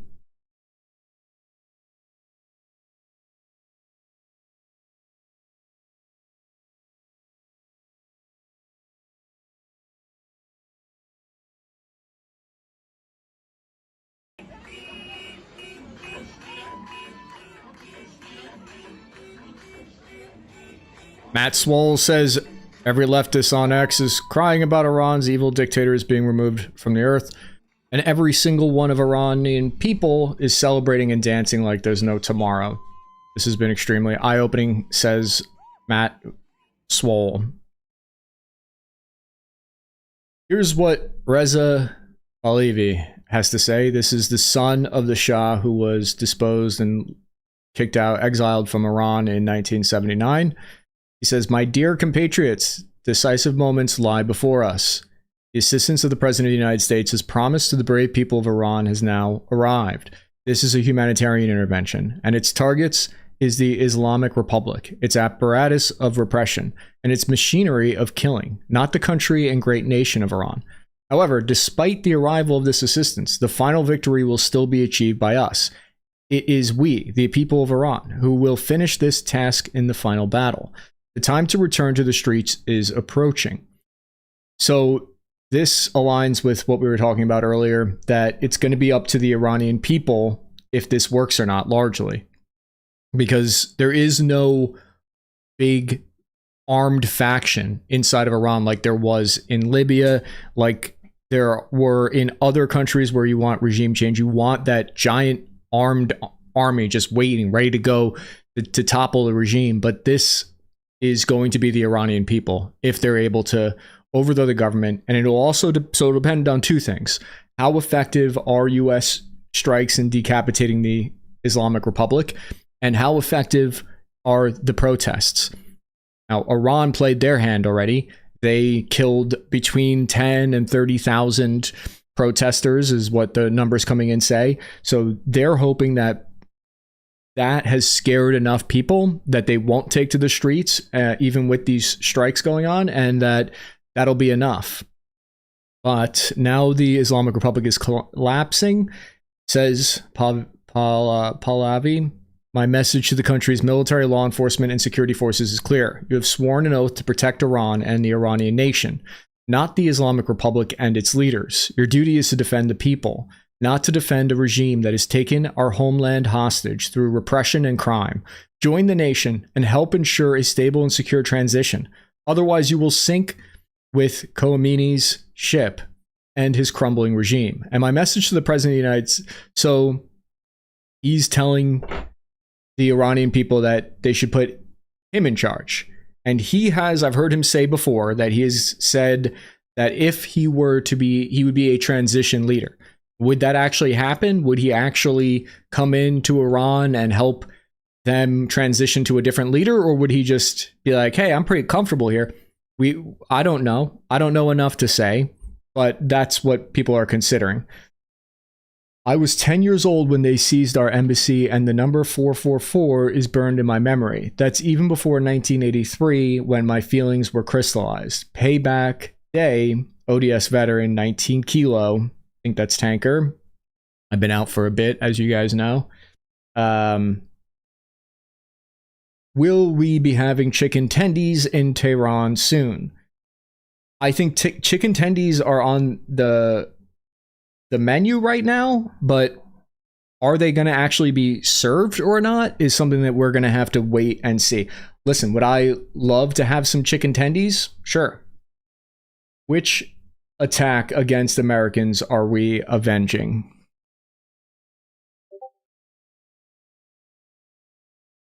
So we're going to go on with Reza's message here to the Iranian people. We'll see. So he's the one that is saying that he'll be... Sorry, my dog, my little pug's barking. I got to shut the door.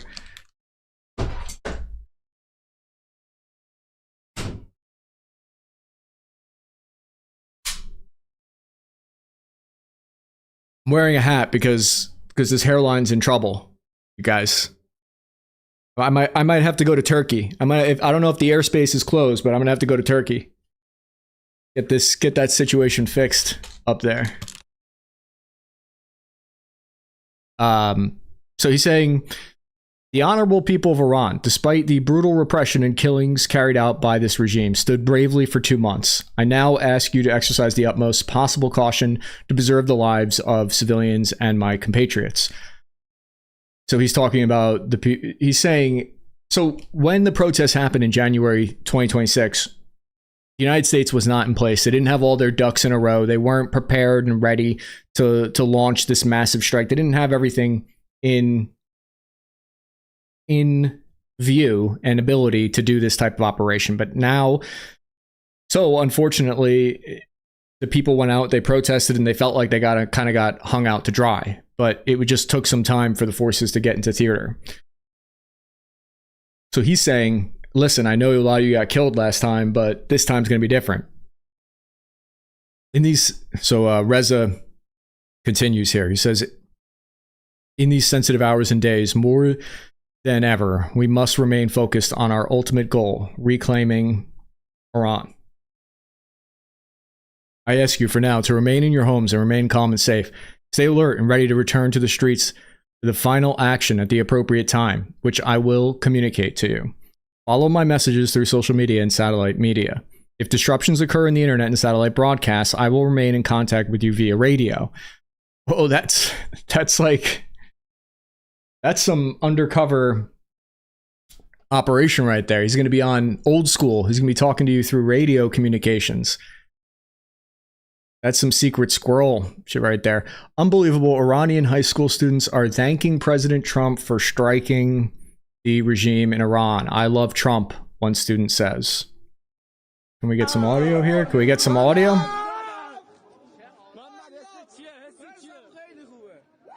Who supports Israel seizing Lebanon and Temple Mount during the joint operation? Personally, I don't support that, but hey, Greater Israel appears to be coming together.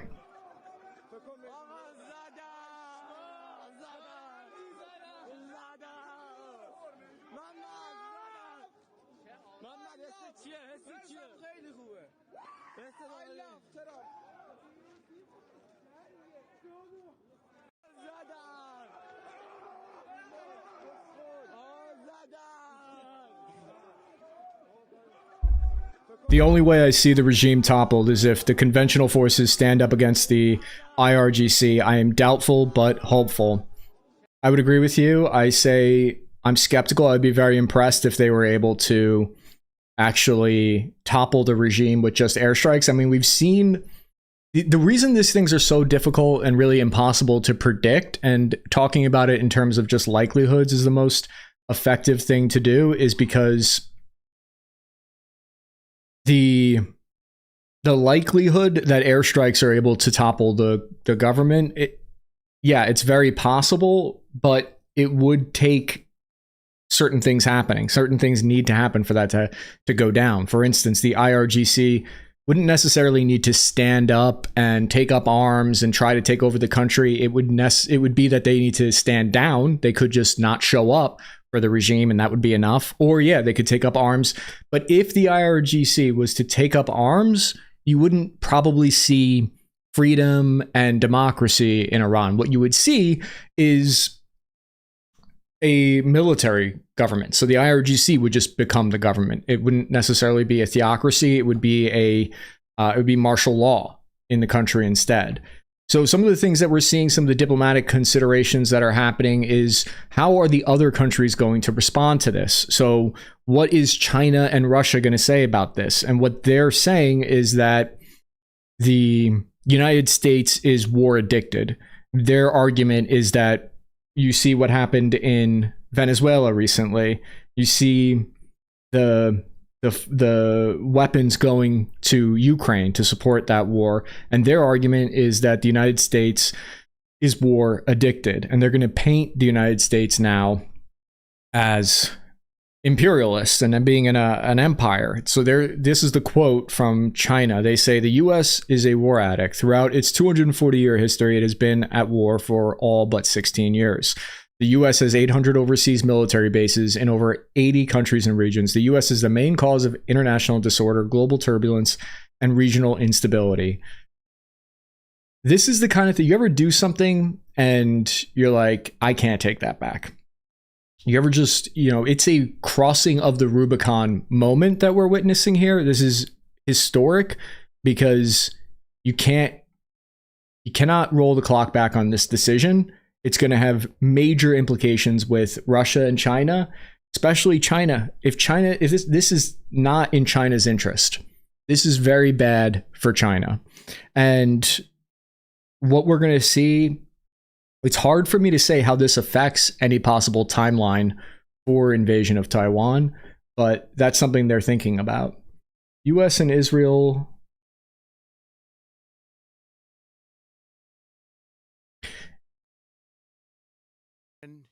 Major combat. A short time ago, the United States military began major combat operations in Iran. We're going to listen to this. Hold on. To defend the American people by eliminating imminent threats from the Iranian regime, a vicious group of very... A short time ago, the United States military began major combat operations in Iran. Our objective is to defend the American people by eliminating imminent threats from the Iranian regime, a vicious group of very hard, terrible people. So you hear the wording there. A lot of times when you hear a military, the top leaders launch a military strike like this, they like to leave wiggle room. So if you go back and watch Putin's speech when he invaded Ukraine, they leave a ton of wiggle room. And this might change as we listen to the rest of this, but basically the statement that he just said there, you could take that to mean almost anything. It could, this way, if the regime change operation isn't successful, what you could say is, well, that's not what we were trying to do. Because he doesn't just come out and say, today we struck Iran, and the only way we're going to be happy is if the Islamic Republic is ousted from power. They don't say that because that's not a guarantee. So, I mean, maybe he'll go on to say that he's Trump, but let's keep listening. Its menacing activities directly endanger the United States, our troops, our bases overseas, and our allies throughout the world. For 47 years, the Iranian regime has chanted death to America and waged an unending campaign of bloodshed and mass murder, targeting the United States, our troops, and the innocent people in many, many countries. Among the regime's very first acts was to back a violent takeover of the U.S. Embassy in Tehran, holding dozens of American hostages for 444 days. In 1983, Iran's proxies carried out the... So he's going to litigate and go through all the list of what I would say is how do you pronounce it, guys? Chat, how do you say this? Our casus belli? I'm very good with foreign words, so I think that I nailed that one. It's as Clausewitz would say, it's our justification for war. What is our justification? Marine barracks bombing in Beirut that killed 241 American military personnel. In 2000, they knew and were probably involved with the attack on the USS Cole. Many died. Iranian forces killed and maimed hundreds of American service members in Iraq. The regime's proxies have continued to launch countless attacks against American forces stationed in the Middle East in recent years, as well as U.S. naval and commercial vessels in international shipping lanes. It's been mass terror, and we're not going to put up with it any longer. From Lebanon to Yemen and Syria to Iraq, the regime has armed, trained, and funded terrorist militias that have soaked the earth with blood and guts. And it was Iran's proxy, Hamas, that launched the monstrous October 7th attacks on Israel, slaughtering more than 1,000 innocent people, including 46 Americans, while taking 12 of our citizens hostage. It was brutal, something like the world has never seen before. Iran is the world's #1 state sponsor of terror and just recently killed tens of thousands of its own citizens on the street as they protested. It has always been the policy of the United States, in particular, my administration, that this terrorist regime can never have a nuclear weapon. I'll say it again. So he's outlining everything that we've been going over, the different justifications, and you can put the amount of weight on each justification that you want. Do you think that it's mainly because we're trying to prevent nuclear proliferation by Iran, or do you think that it's mainly because of the way that they violently put down the protests? Do you think that it's a strategic concern having to do with the energy resources that Iran? Is it about oil? There's two things you can't do with the United States. One, you cannot touch our boats, and two, you cannot touch our oil. Now, you guys know me. I'm always down to die for oil. There's nothing more important. It's how we run our vehicles. It's how we get anywhere in life. Where would I be without oil? I'd be freezing right now. You have any idea how cold it is in New Jersey? So oil, I would argue it's the most important thing to go to war for. What is more important to die for than oil? I mean, going to war for anything else would be pretty messed up if you ask me. It's not, that would be, you're going to go to war for something about like religion? No, the new crusades have much better justifications. We're going to war over oil, something actually valuable. And that is not saying that in full seriousness. They can never have a nuclear weapon.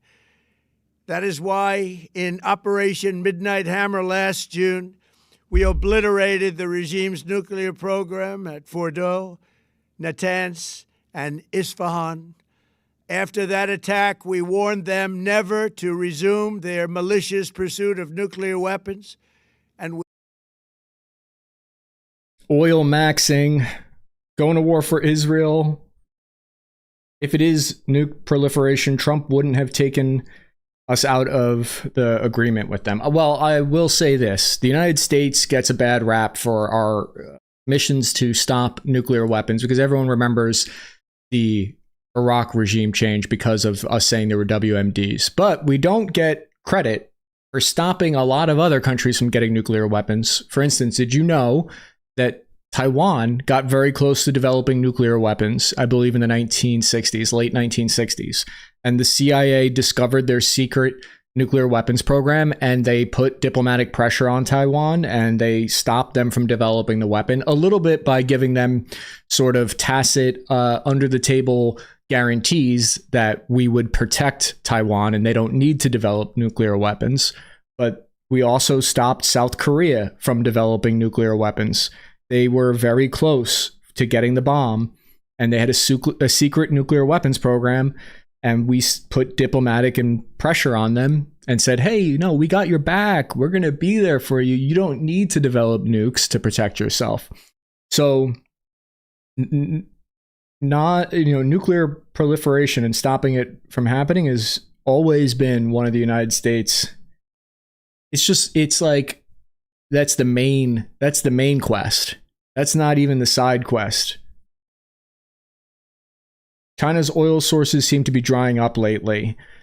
Yes, that is, I believe, the greatest reason for this. I don't think it has as much to do with nuclear weapons. I don't think it has to do as much with them killing a bunch of their own protesters. I think it has to do with stopping China from having cheap oil supplies. Because it's not like China, we got, okay, Venezuela, Iran, 20% of China's oil. That doesn't mean that when you shut that down, that 20% of their oil is gone. What it means is they have to get that 20% from different sources. So they'll just change and get more from Russia, which of course has its own implications. But let's continue here. Repeatedly to make a deal. We tried. They wanted to do it. They didn't want to do it. Again, they wanted to do it. They didn't want to do it. They didn't know what was happening. They just wanted to practice evil. But Iran refused, just as it has for decades and decades. They've rejected every opportunity to renounce their nuclear ambitions, and we can't take it anymore. Instead, they attempted to rebuild their nuclear program and to continue developing long-range missiles that can now threaten our very good friends and allies in Europe, our troops stationed overseas, and could soon reach the American homeland. Just imagine how emboldened this regime would be if they ever had and actually were armed with nuclear weapons as a means to deliver their message. For these reasons, the United States military is undertaking a massive and ongoing operation to prevent this very wicked, radical dictatorship from threatening America and our core national security interests. We are going to destroy their missiles and raise their missile industry to the ground. It will be totally, again, obliterated. We're going to annihilate their Navy. We're going to ensure that the region's terrorist proxies can no longer destabilize the region or the world and attack our forces and no longer. This is interesting because he's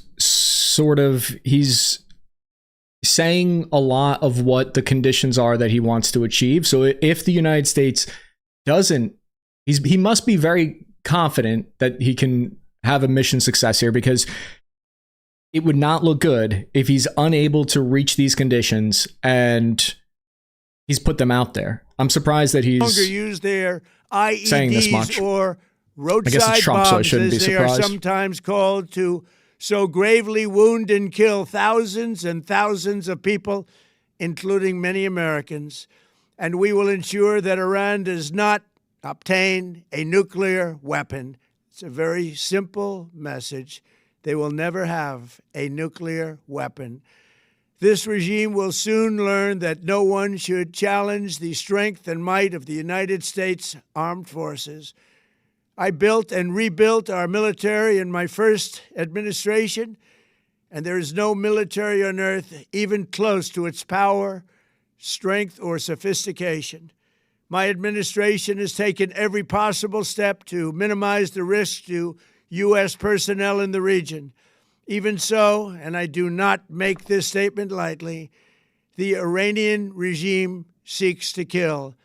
The lives of courageous American heroes may be lost, and we may have casualties.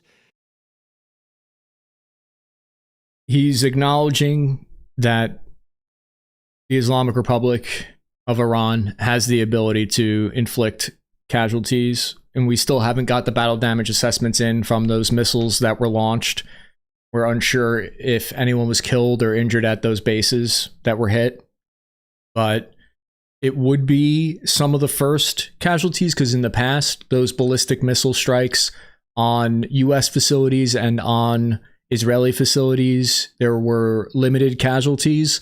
So Iran has been saying since the 12-day war, they've been saying that we haven't revealed our full power level. Like if you were to check out our full power level, it's actually, we're about to go Super Saiyan any minute now. Iran has been teasing that they're about to go full Super Saiyan at any moment, and that they're just hiding their power level.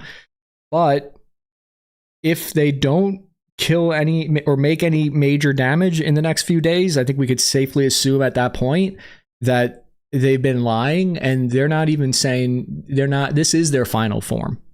And when they say this isn't even our final form, they are lying, boys. That often happens in war, but we're doing this not for now. We're doing this for the future, and it is a noble mission.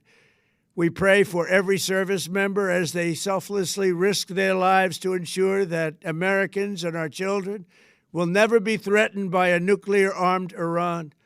We ask God to protect all of our heroes in harm's way, and we trust that, with his help, the men and women of the armed forces will prevail.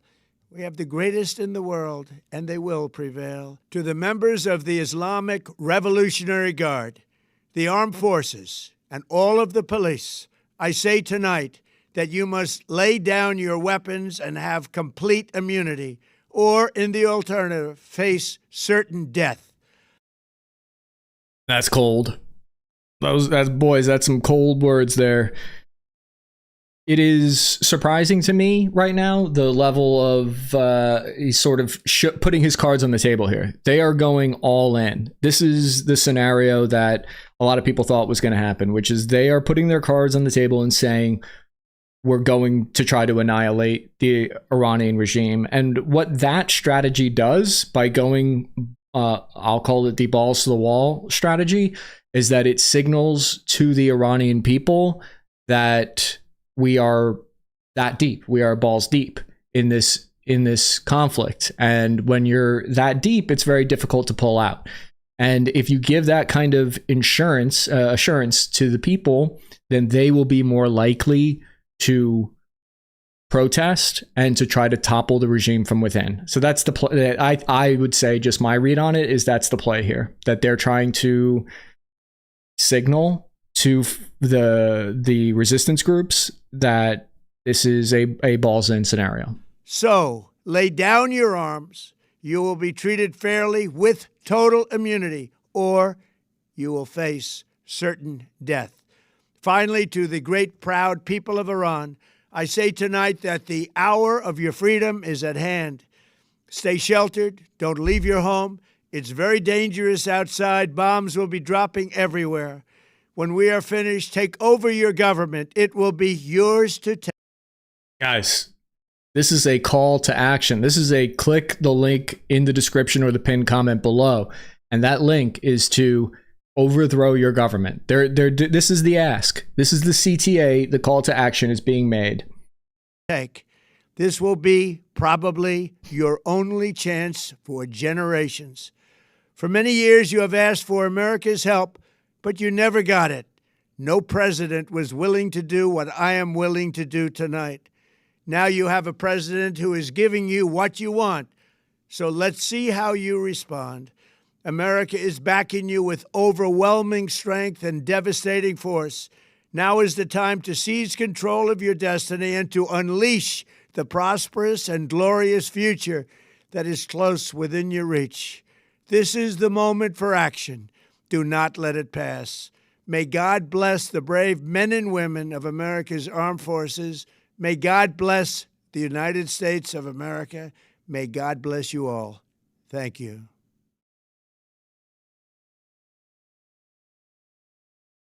Whoa, okay. Boys. This is the moment for action. Do not let it pass. May God bless the brave men and women of America's armed forces. May God bless the United States of America. What do you guys think? He's putting it all on the table. He is just letting it hang out. He's saying that they're going. I'm surprised. I mean, it's a roll of the dice. And the big question is, are the Iranian people going to be able to overthrow? Reportedly, Iran's Islamic Revolutionary Guard Corps commander, Topple, and the Iranian defense minister were both killed in these airstrikes. which goes to show, if that's true, let's assume that's true, how insane are these weapon systems that they're able to, even though everyone in Iran, all of their military leadership expected this to happen, they all thought this was going to happen. That means that they were prepared, they were hiding, they're in deeply buried basements and hardened facilities, and they still got killed by these weapon systems. And is there nowhere that you can hide? Let's see if we can hear Pavel.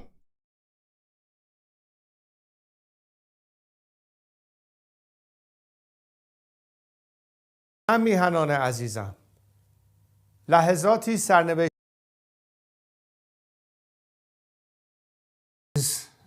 درود به همگی شما امروز نسخه بروز شده میهنان عزیزم I don't know if there's an American. Usually he'll come out and he'll speak in English, in American. I said. لحظاتی سرنوشت ساز پیش روی ماست. کمکی که رئیس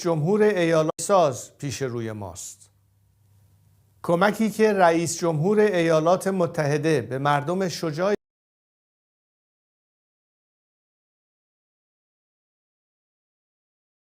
in America's institutions and okay, we haven't heard updates from Egseth yet.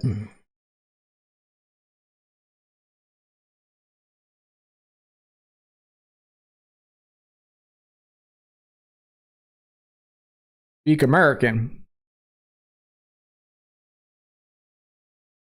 Just gonna see. No president was willing to violate Article 1 of Constitution until May to go to war with Iran. So it is surprising as an American, personally, I do find it surprising that this kind of operation, this kind of war is allowed to happen without congressional approval. It is something that people feel like is a bit touchy of a subject. Someone just said, wow, Cappy got more viewers than CNN. We've got 7,800 current viewers with us. And I just want to say a huge thank you to everyone that is joining us today. We are right now just doing kind of some open source research on what is happening. If you can get the people of Iran to have revolution, I'm all for it. I think air power will be used along with special forces. Land forces will only be used as a last resort. So earlier we were going over this document, which is the blueprint for the operation in Iran. This is right here is the rundown of all the leaked documents that shows how they operate. And a little bit further on, you get the actual pinpoint locations of where these, here we go. So this is various IRGC and Basiji battalions. I'll share this link with you guys so you can follow along if you like. But this is what we're looking at here. This is what they call the inner, it's a layered system. It's like an onion, if you would. If you're going to peel that onion apart, this is a layered system of various security circles. This is how the tactics of how they repress rebellions. This is the plan that they're putting into action right now, which is called, there's white plan, orange plan, and red plan. And this, what they're putting into action right now is plan red, which puts all of the Iranian military basically subordinate to these repression systems, because Iran's military is actually not set up to destroy US military assets in the region. What it's set up to do is look inward and fight inward, because conditions for success, I would say, for Iran, and after listening to what Trump just said, it's very clear what the conditions for a victory for Iran is. It's not killing a bunch of US servicemen. It's not destroying a bunch of aircraft in Israel with ballistic missile strikes. The conditions for Iran for winning are simple. All it needs to do is, the Islamic Republic, I should say, needs to survive. if the Islamic Republic survives, they have won, essentially, I would say. I think that's fair to say. I don't know about what you guys believe, but that's why their military is, their priority is not defeating the US military. You can't do that. Their priority is suppress any rebellion and keep the Islamic Republic in power. And this is how they do it, which with an inner ring of IRGC security personnel, and then there's a middle ring around, let's say the protesters in the center of the Basiji, and there's an outer ring that basically you see here in this map, it suppresses any type of rebellion. And they go to any localized area where, like Tehran University, or anywhere that students are protesting, or anywhere that they're meeting up. So it shows how they then, when they get these people, they put them into secret prisons in eastern Tehran. And this is the red situation that I was talking about. Red situation is declared when the demonstrations have spread throughout the country and the survival of the regime is under imminent threat. If the red situation is announced in Tehran, it means the IRGC Corps has failed to neutralize the threat and protests have spread in scope and scale. So that's what we're going to be looking at as the day goes on, is we're going to be trying to determine if the scale of the protests, is it spreading? Are the Iranian Kurdish armed groups on the outskirts of the country, are they fighting back? IRGC was labeled terrorists, don't need to declare. You're saying that the US doesn't need to declare a war because they've already been labeled terrorists. You might be technically right, which I believe is the best kind of right. We see here some of the locations where the US military is bombing already. The reason you're seeing bomb icons in the west of Iran here is because that's where their missile infrastructure is. Cappy, why is there missile infrastructure on the western part of a country? That's because that's where all their targets are. They're firing, they want to get as close to their targets, Israel, and US bases are all to the west. So they have their missile infrastructure all throughout here, which is, if you look at the topography, the geography of the country, what you're looking at here is Iran has mountains. They have mountains all through here, and that's where they dig these missile bases into. So you're going to see them hitting these missile bases in the western part of the country, and they're detecting the ballistic missile launches because they have satellites in space that can detect heat changes, and as soon as they're fired, they're geolocated instantly. And then it's also interesting to see there are bombings happening in the south of the country, in the southern part of the country here.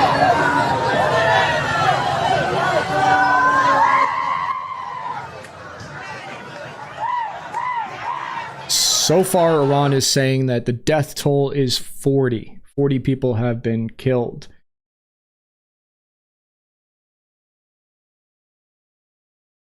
I'm going to keep going on, look at more of these. So these bombings are happening in the southern part of the country. Dubai is getting hit as well right now.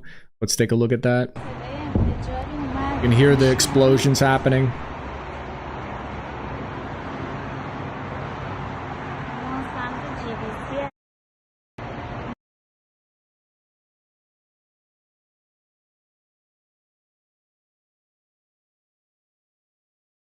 Even in the eastern part of Iran, we're seeing missile strikes occur. But let's take a look at the main course on the... Oh, damn. You guys see that?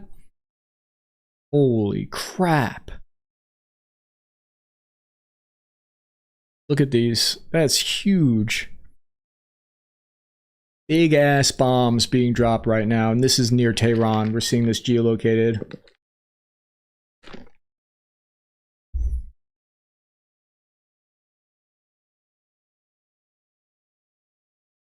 Iranian foreign minister, they say that Iran is saying that it's wholly unprovoked, illegal, and illegitimate.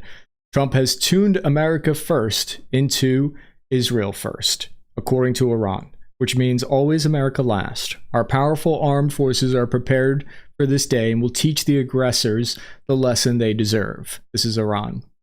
We see reports of a student being killed in a missile strike. We see the IRGC says a U.S. military Sealift Command combat support vessel was severely hit by missiles fired by its naval forces. It added that other U.S. Navy assets will remain within range of Iranian missiles and drones as attacks continue. So those are just some initial reports coming out. The New York Times have already attained this satellite image here that we saw earlier. That was the leader there? We don't know yet. Targeting our political leaders will not go unanswered, and all political targets are now within the scope of our response.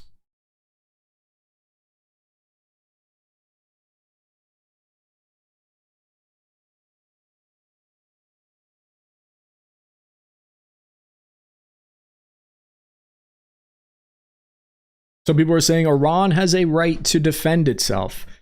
That's what I often hear in the comment section, that Iran, yes, and the Iranian people also have a right to decide what government they want going forward, and we're about to find out. It's so hard. There's some intangibles in war. There's some things in war and in conflicts that are very hard to quantify, and one of the things that I think is so difficult to quantify is that kind of grassroots, ground level protest.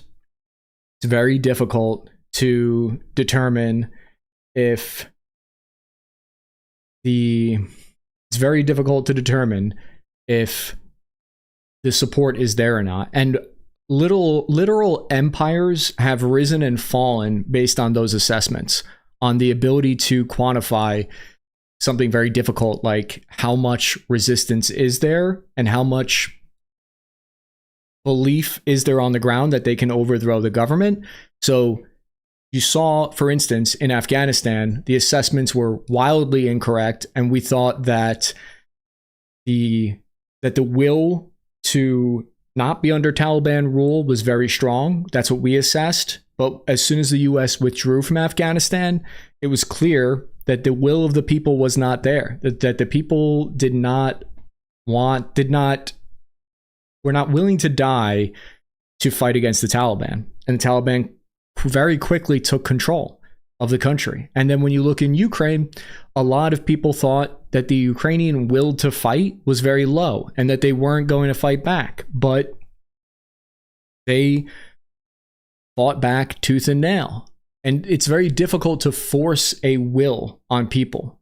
The CIA cannot go in there and move the needle that much when you're talking about the scale of millions of people. That will needs to be organic. It's like you can't create something out of thin air. And one of the things that you cannot, I mean, you can put pressure and you can certainly influence here and there on the fringes, on the edges, but it's very difficult, maybe not impossible, but very difficult to change the will of the people. So we're about to find out here if the will of the people, what they want.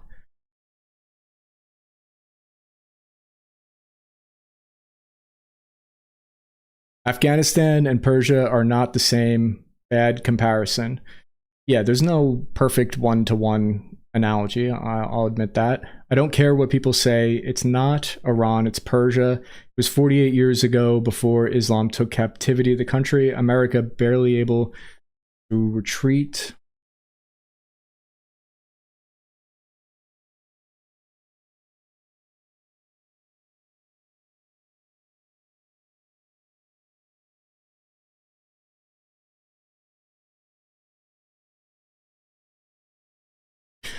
But do you think the intelligence services also guessed wrong, or do you think they had a clearer picture? Were there any big ground protests in Iraq before the war?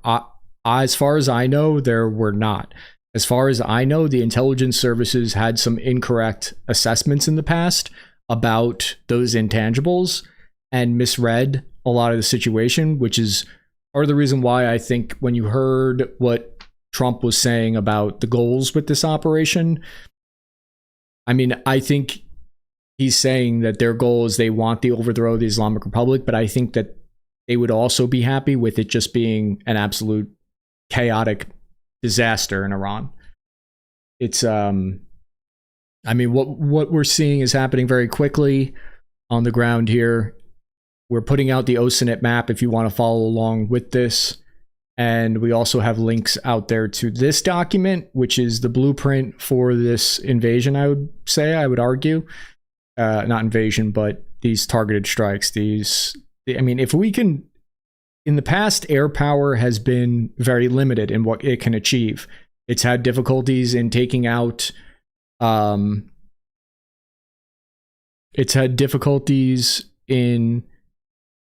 even ballistic missiles and nuclear facilities, but recently air power has gotten more of an advantage, it seems. It seems like due to technology catching up with the capabilities, it's able to achieve more, but it's unclear what's going to be the aftermath of this.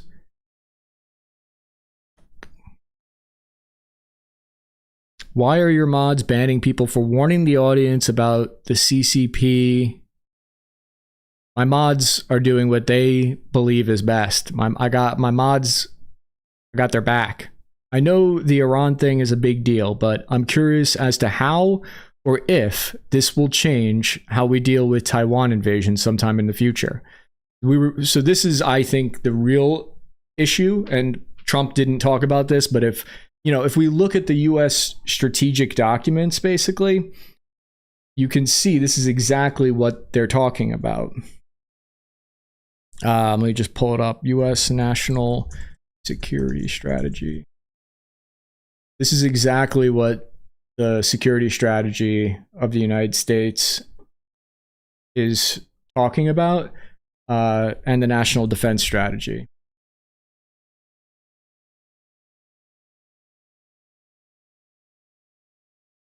Take a look at these here.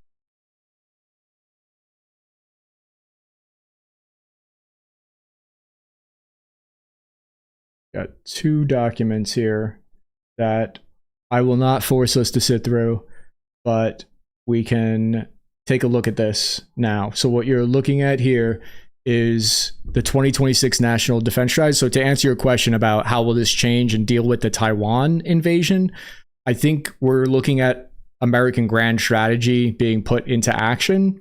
And whether that, I'm not saying that this is a good thing or not a good thing. I'm just saying that this is America's grand strategy, is that their belief is that these actions will make a Taiwan invasion less likely. If you weaken your adversaries enough, then the idea is that it will work as a deterrent. So China, before, what we assessed was the plan for China was that they were going to pressure Russia into doing some kind of limited operation against NATO in the border region of Estonia, in the Baltics, Estonia, Latvia, Lithuania, and that would force US troops to be split and go and have to fight in the European theater. And the idea was also that Iran would be able to kick up resistance in the Middle East and split US forces even further.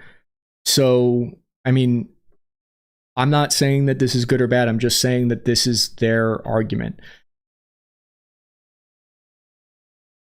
Iranian here. Do you think if Americans face casualties, it can escalate the extensiveness of the operations attacking oil infrastructure? I'd be very surprised if US casualties meant that it would change their goals. I think they're expecting US casualties. My biggest concern is those aircraft carriers. To be within range of having heavy sortie rates, basically to be able to continuously sustain and bomb Iran, you have to be close enough to Iran with those aircraft carriers for that to happen. So that's my concern, is that an aircraft carrier gets hit, because then you would see an escalation. If an aircraft carrier was hit and seriously damaged, I think we would see major escalation. But short of that, no. So when you look at US grand strategy, they're outlining how they want Europe to be in control of Europe defense, so the US doesn't have to send forces there.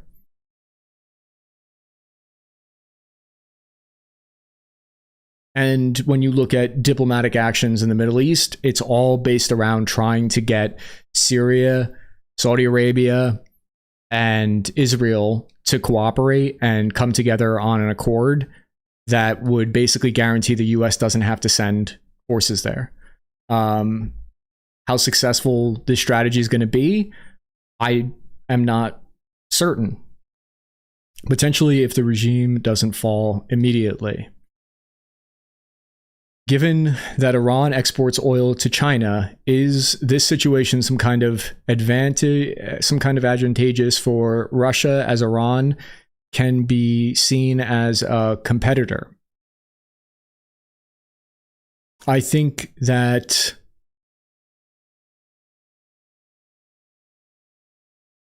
it would be advantageous for Russia to some degree, because what that means for Russia is that they will likely, so that the was like 15% of oil that China gets from Iran, they're going to now divert. They've already been doing this over the past few months. They've been buying more Russian oil instead.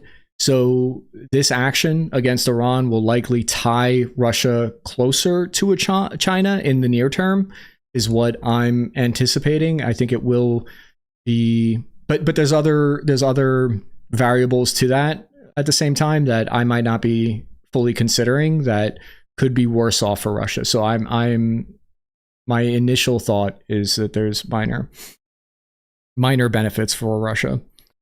They must not be heard. They must not have heard what happened to bin Laden. I've seen multiple Russian IL planes up in the air. I'm one of the many people.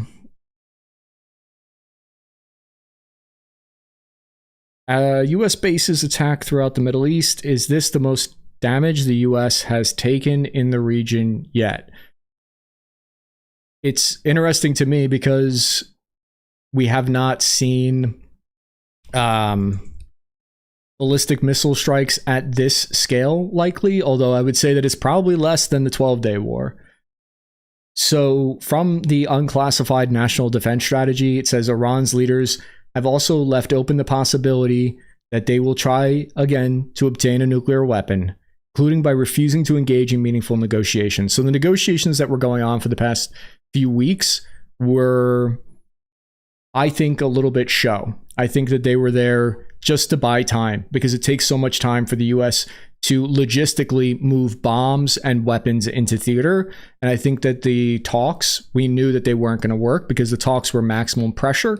The talks were demanding that Iran give up their nuclear program entirely. And from Iran's perspective, if you're being told to give up your nuclear weapons program, you're not going to say yes for two reasons. One, because you can't do that publicly and still save face with your population. You can't capitulate entirely to the US and still have any credibility as a regime at that point. So that's the main reason why that negotiation we always knew was going to go nowhere. And then also, they're looking at it like the only countries that survive regime change operations by the United States are ones that have nuclear weapons. And Ukraine, I think, has learned this. A lot of countries have learned this, that if you don't have nuclear weapons, you are basically fodder. You are food for nations that do. And that seems to be what we've been learning recently. What will we do about their current nuclear sites? Do we have tier 1 units secured during this initial phase? There are specific tier 1 units that their entire training is swooping in on helicopters and destroying nuclear sites. That's what they train to do. I haven't heard any chatter about that happening so far during this initial phase, and I wouldn't anticipate it in the initial phase. I would think it would happen after things were cleared on the ground enough. Any severe damage to an aircraft carrier may prompt an increased desire to explore and develop airborne rearming while refueling. You know what I think? I think we'd see the first major paratrooper drop in years. I think we'd see the 82nd get paratrooped over Tehran if they hit an aircraft carrier.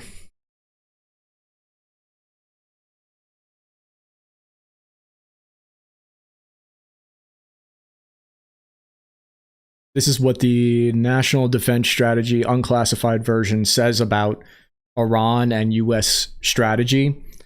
So President Trump has consistently made it clear that Iran will not be allowed to acquire nuclear weapons. And with Operation Midnight Hammer, he showed his follow-through. No other military in the world could have. Iran's axis of resistance is similarly devastated. Israeli operations have left Hezbollah and Hamas severely degraded. At President Trump's direction, the United States has also launched Operation Rough Rider, which degraded the Houthi strike capabilities. So this was all shaping operations, I would argue, for the past few months. We've seen shaping operations against Iran and the proxy networks. Even so, although Iran has suffered severe setbacks over recent months, it appears intent on reconstituting its conventional military forces. What they're referring to is satellite imagery that recently proved that Iran was refixing their bases, their missile bases. Interestingly enough, we've learned that Iran's missile bases were repaired over the past few weeks. They were fixed up, but they did not put much stock into putting to fixing their nuclear sites. So what we know is that Iran has not gone to those nuclear sites, Fordo, Isfahan, and they've not gone there to try to fix those nuclear sites. They've been mainly empty since the Midnight Hammer operation. So it's just interesting to show their priorities, that they had given up on those nuclear facilities. At least that's what the satellite imagery that I saw showed. So we go on. Iran's leaders have also left open the possibility that they will try again to obtain a nuclear weapon, so leaving more casus belli for attack. Moreover, although Iran's proxies have been severely degraded, they may also seek to rebuild devastated infrastructure and capabilities. Nor can we ignore the facts that the Iranian regime has had the blood on Americans' hands, yet remains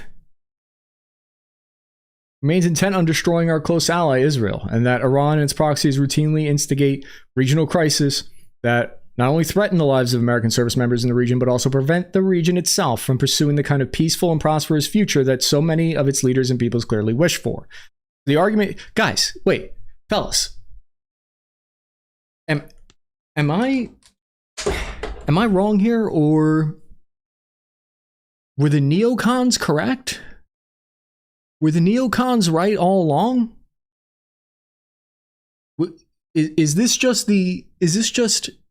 Dick Cheney not rolling in his grave, but like super stoked in his grave right now? Is Dick Cheney looking up at this, looking down at this? Is Dick Cheney super happy that this is all coming together? That Syria, Iran, Venezuela are all falling? Were the neocons correct, but just for the wrong reasons? Was my involvement in Iraq actually useful? Do I not have to feel bad about I'm of course being very totally serious about, and zero tongue-in-cheek with that. So this is the vision of the neocons. They wanted to see, this is what they always envisioned after the Iraq War, was that it would all topple down. But instead, it's funny because instead of seeing democracies everywhere, instead we're just seeing regimes pop up that are US positive. So it's like, we don't care if you're democratic anymore. The whole, let's spread democracy thing in the Middle East is silly, but let's spread dictatorships that agree with America. If we can't spread democracy, let's spread America at the very least. Dick Cheney, thoughts about U.S. economy impact given 10% loss in USD value in past year, and possibly, I don't know, brother, I'm not a economic guy. The neocons helped to fabricate these type of circumstances, first with WMDs, then swiftly changed to democratic world order. Completely unrelated are these quad nods in the back. They are not real. No, they're not. I did not buy real quad nods. Those are airsoft for show. I probably shouldn't have given away the mystique, but that's the honest truth. Unc, do you think, boys, Do you think we will have troops on the ground there anytime soon? No, I don't. I could be totally wrong, though. I've been wrong in the past. I bet you, as I say, no, we won't have troops on the ground. It's probably exactly what will happen next, is that we'll see some kind of crazy airdrop over Iran. The reason I don't think it'll happen, though, is because what we were going over earlier, which is that there are no ground routes into Tehran. It would have to be an amphibious invasion. It would have to be some kind of amphibious invasion, and I haven't looked at the newest troop strength build up, but I didn't see a bunch of like amphibious lightning carriers in the region. There are really good maps that have been put together showing US force structure in the region, so we can take a look at that if I'm able to pull it up. But basically it shows everything that the US has there, and one of the things they don't have is a large troop presence, as far as I'm aware. They have an unholy, ungodly amount of force of air power, but not, as I know it, boots on the ground capabilities, or even places that they could launch that from. So here's the OSINT Defenders quick rundown to catch everybody up on what's happening. Friend of the show, follow him, give him a follow on Twitter. Joint US-Israeli operation. Trump called for regime change. Opening waves of strikes have been characterized as assassination strikes, confirming early reports of decapitation attacks. Officials have said that this will be a multi-day campaign. Israel to focus on military targets, launchers, etc. Excuse me. While US remit is to target decision makers, large surface combatants, hardened bunkers. 30 to 70 ballistic missiles fired from Iran into Israel. Air defense working at the time of writing. No confirmed deaths or casualties among principal or senior Iranian. That has changed in the last 5 hours, though. There have been some reported deaths. Reports from state media and Western media outlets citing sources close to the matter say that both the Iranian president and supreme leader remain alive as of 5 hours ago.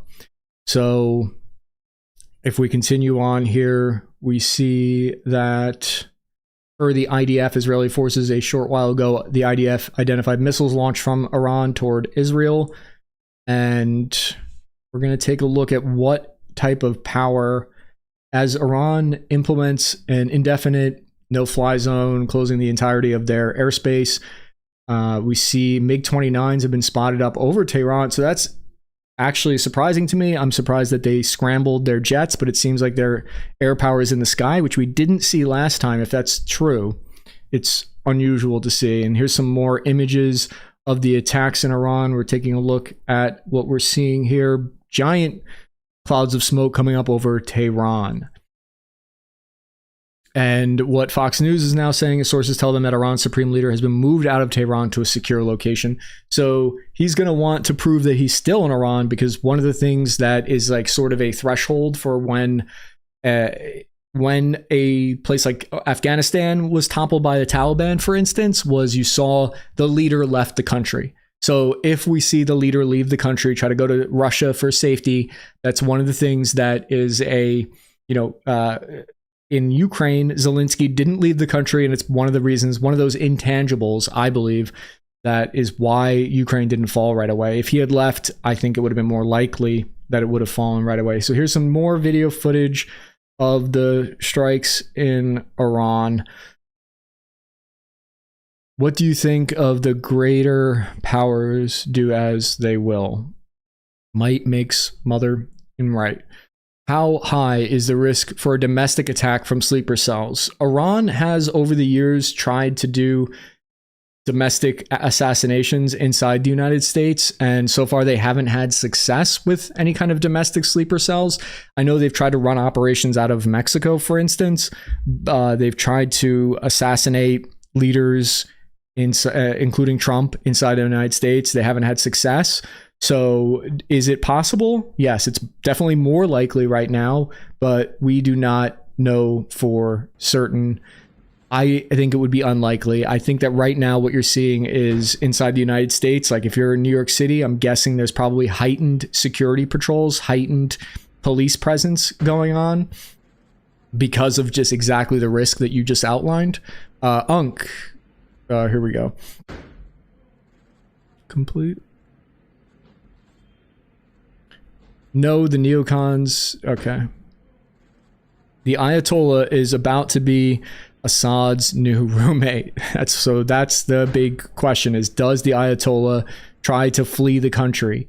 But I'm trying to pull up right now for you. I'm going to bring you the full picture of the operational capabilities that the United States, here it is. Here it is. We got it. I can stop trying to buy time. This right here, what you're looking at is the U.S. force posture in the region. So you see here, all of these warships, the 2 carrier strike groups, all of these submarines and naval assets and destroyers are almost all of them are focused on Tomahawk cruise missiles. Each one of these, I don't know if you could see my cursor, but down here at the bottom, each one of these are a Tomahawk missile in their magazine, in their inventory.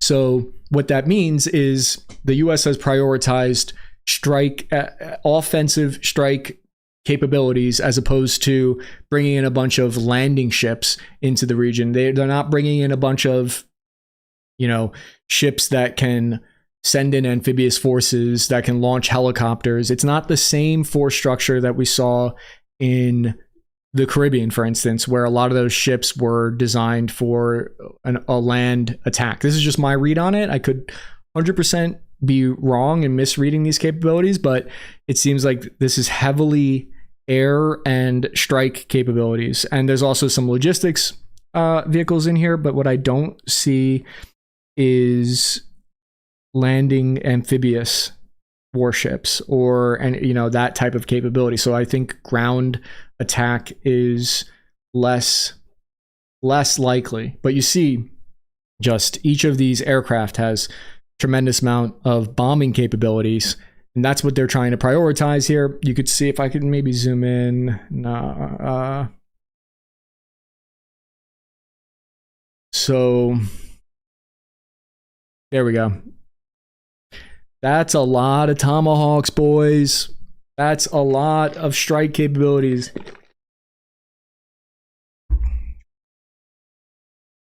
By the way, this was created by Ian Ellis Jones on X. If you want to follow him, I follow him for creation. At any time there's a military buildup somewhere, he is on the ball. He's got a graphic like this that shows you exactly the assets in country. So that was one of the reasons why people were so sure this was going to happen. It was because look at the visual of just the capabilities. So what we're seeing here right now, I mean, ballistic missile submarines, destroyers, and these can all hit land targets. Each one of these Tomahawks are aiming at, and what was built is an air tasking order and a campaign order that each of these Tomahawks were assigned to a location, and that location was built off of information like this, where they outline exactly where the regime repression capabilities are located.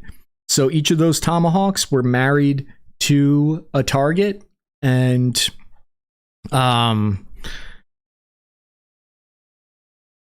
so this is what's been put into theater. A lot of F-22s, a lot of F-35s were brought. CNN reporting now that tankers are not entering the Strait of Hormuz right now. So that is likely because they're just assessing that the risk is too much. It doesn't seem like Iran really needs to even shut off the Strait of Hormuz, because that is done by people just saying, I'm not going to touch that. But F-22s are in the air for air supremacy. They're there to intercept any incoming missiles in midair and drones. And the F-35s are there to actually strike targets inside of Iran. And we know that the air defense is weak inside of Iran. So that's why Iran's whole game plan here, their whole mission is to just not fall. It's for the Islamic Republic to not fall. That's all they have to do. Let's see here.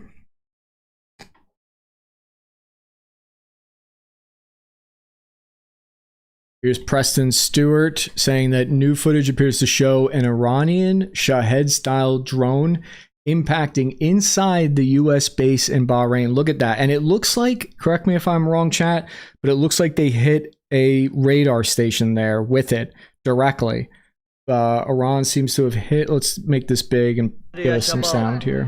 مسيرة اضرب اضرب اضرب اضرب اضرب اضرب اضرب اضرب اضرب اضرب. That's a direct hit with a Shahed drone that got through. And this is Dubai right now. Is the belief. Dubai appears to have been hit with missile. Here's some of the aftermath. Yeah, it seems to have hit a radar dome at the U.S. Navy's naval support activity in Bahrain.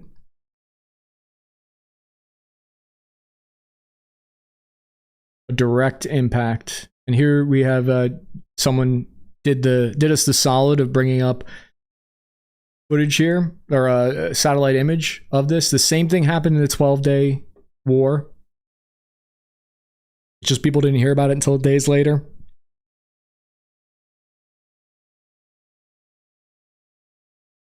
U.S. Reaper in the air here.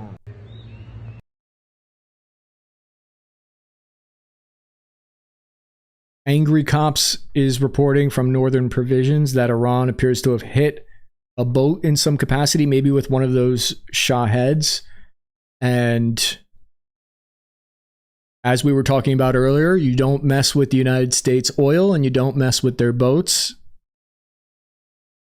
War is fabricated by pizzerias to sell more pizza. It's big pizza. Big pizza is the reason we have wars.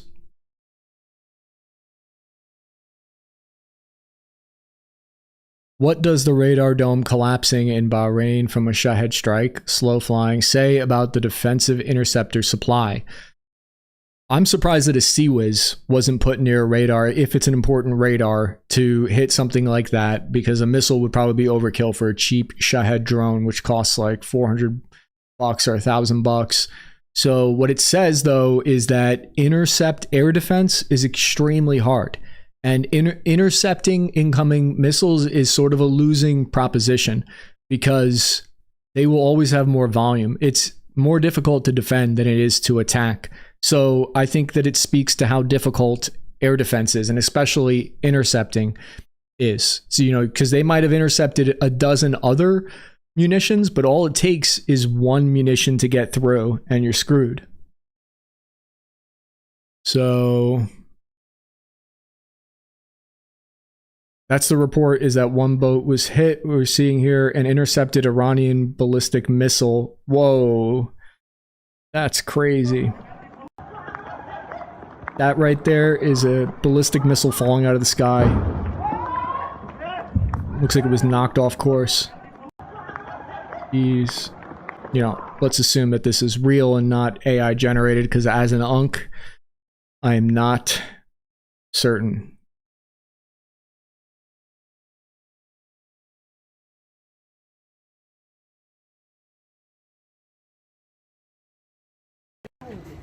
This is the Supreme Leader's compound that was hit that we were talking about earlier. That's what it looks like over Tehran right now. Direct hit on the Supreme Leader's compound.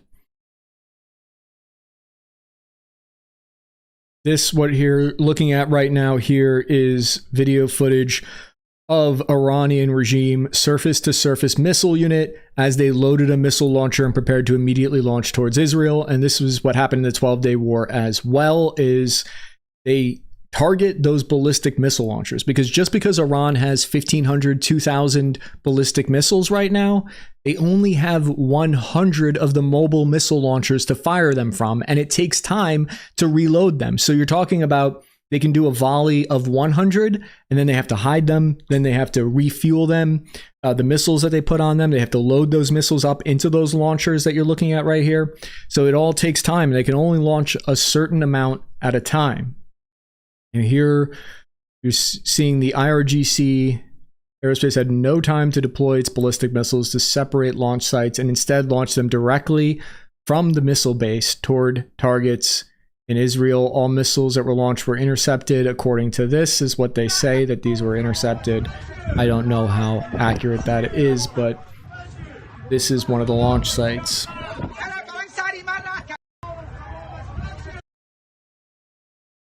And this is an American sailor records the Iranian strike in Bahrain, it looks like.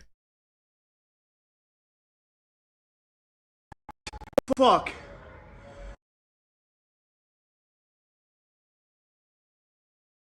In Qatar, a ballistic missile falling out of the sky. Yeah, this is what we saw earlier.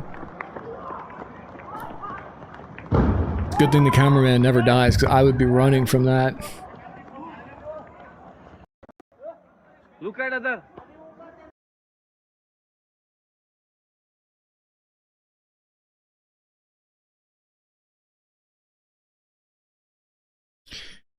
Bahrain strike reported near U.S. 5th Fleet headquarters. UAE intercepts confirmed. 1 civilian KIA. Qatar missile intercepted, no damage.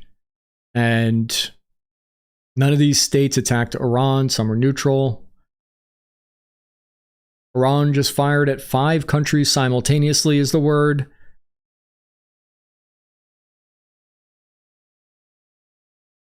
You think we'll declare war or just send it? Seems like right now we're just going full send. Yeah, show the video of the sailor in his apartment in Bahrain.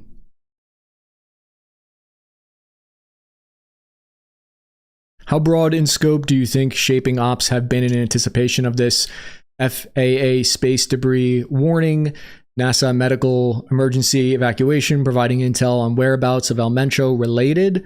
So this is what we were talking about before when we were talking about grand strategy. I do think that the El Mencho, I mean, when you move against your adversaries, you got to move quickly and not give them time to react. You got to create multiple dilemmas at the same time. I think the operation to take out El Mencho is related to this for sure.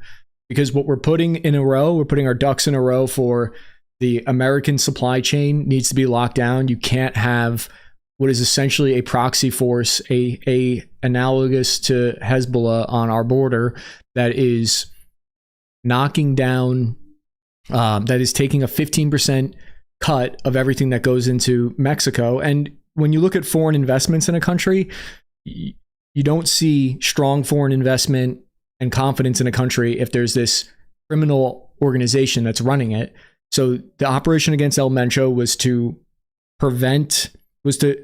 help there be more foreign investment in Mexico so that Mexico can help take over a lot of the production that we were depending on China for. So yeah, I think that those are connected. How the shaping operations have been broad. We know that for a fact. We know that the Wall Street Journal, I gotta log in to Wall Street Journal. The Wall Street Journal has been reporting about this, and we've been tracking this for a while now. Is that the U.S. smuggled in? This is a very important article here.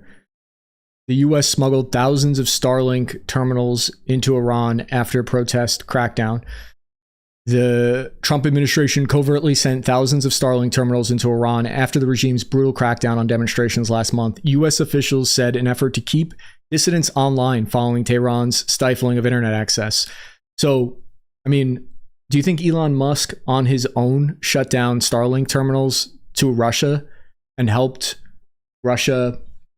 Ukraine? Do you think Elon Musk made that decision on his own? I don't. I think that the US government went to Elon Musk and said, you need to shut down Starlink terminals for the Russians. I think that the US is putting maximum pressure on Russia right now and our adversaries. And so the State Department had purchased nearly 7,000 Starlink terminals in earlier months, with most bought in January, to help anti-regime activists circumvent internet shutoffs. So the purchases, Tehran has reportedly accused Washington of playing a role in fomenting popular dissent and organizing last month's nationwide demonstrations in the country of 90 million people. Iranians were protesting years of economic mismanagement, a weakened currency, and hardline rule. The U.S. has denied any connection to the uprising, though the Starlink operation shows the Trump administration has done more to support anti-regime efforts than has been previously known. The White House declined to comment. As protests swept Iran, Trump encouraged Iranians to continue demonstrating, saying help is on the way. Owning one of Elon Musk's Starlink terminals is illegal in Iran. So you get put in a federal pound me in the ass prison for years if you're even caught with one of these Starlink terminals. The repressive regime limits access to independent and foreign media, but tens of thousands of Iranians possess the satellite terminals, analysts and activists say. So it's interesting. This document here talks about their whole, so this talks about their ability to shut down internet access. It's a key part of their cyber capabilities. And I know cyber warfare, a lot of people think that it's boring and lame and it's not very visual, but it's one of the most important aspects in repressing a people. For instance, shutting down internet access and controlling communications. So you'll see cybersecurity mentioned a bunch in here. For months, senior officials pushed Starlink as the best way to support anti-regime movements inside of Iran, alongside or instead of virtual private networks known more commonly as VPN. So that was another way that they tried to make sure that communications were accessible. So internet freedom experts and other U.S. officials have advocated for fully funding VPNs. Some 30 million Iranians used U.S.-funded VPNs during the country's widespread protests in 2022. And what they did was they smuggled these capabilities in. And what I want to show you now is really important. And I believe it's the Kurdish resistance groups.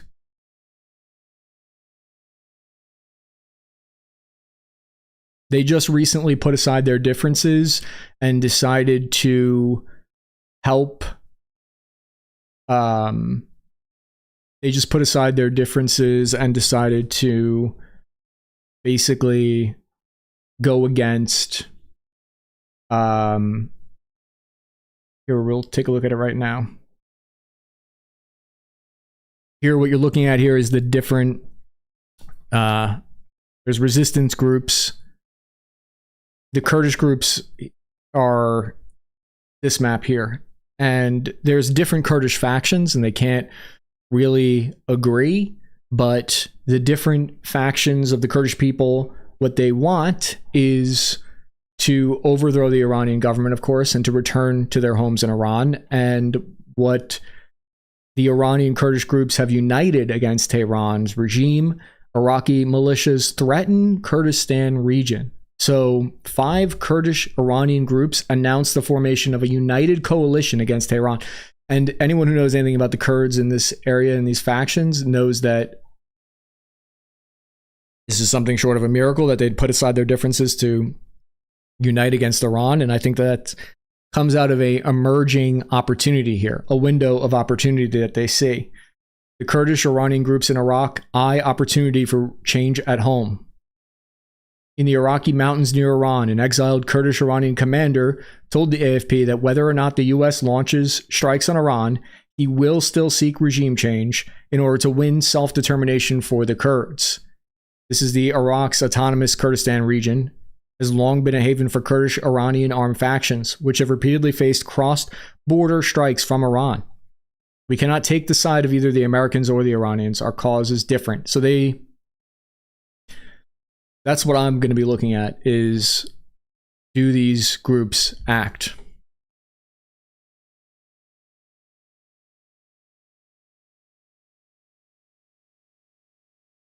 What do you think would happen if there are U.S. casualties included in the strikes?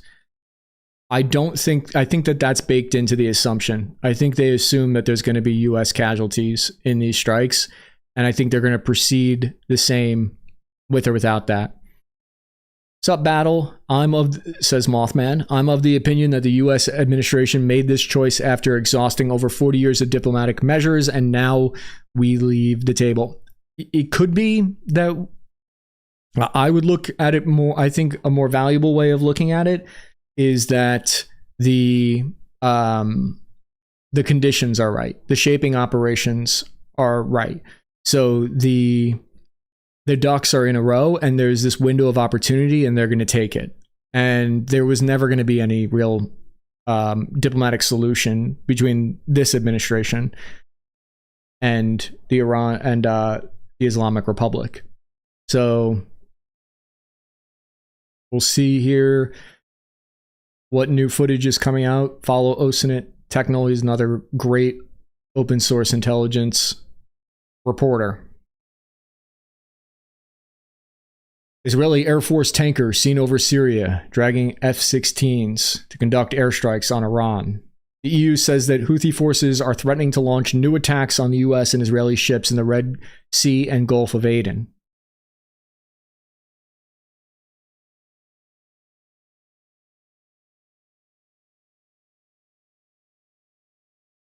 Tal Hagen appears to be good at sifting through the disinformation.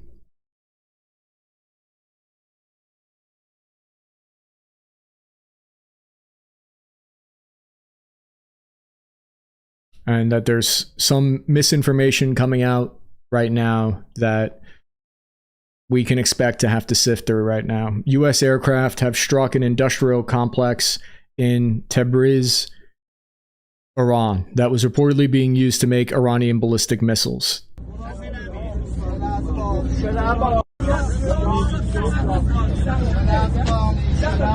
That looks like a 2,000-pounder to me.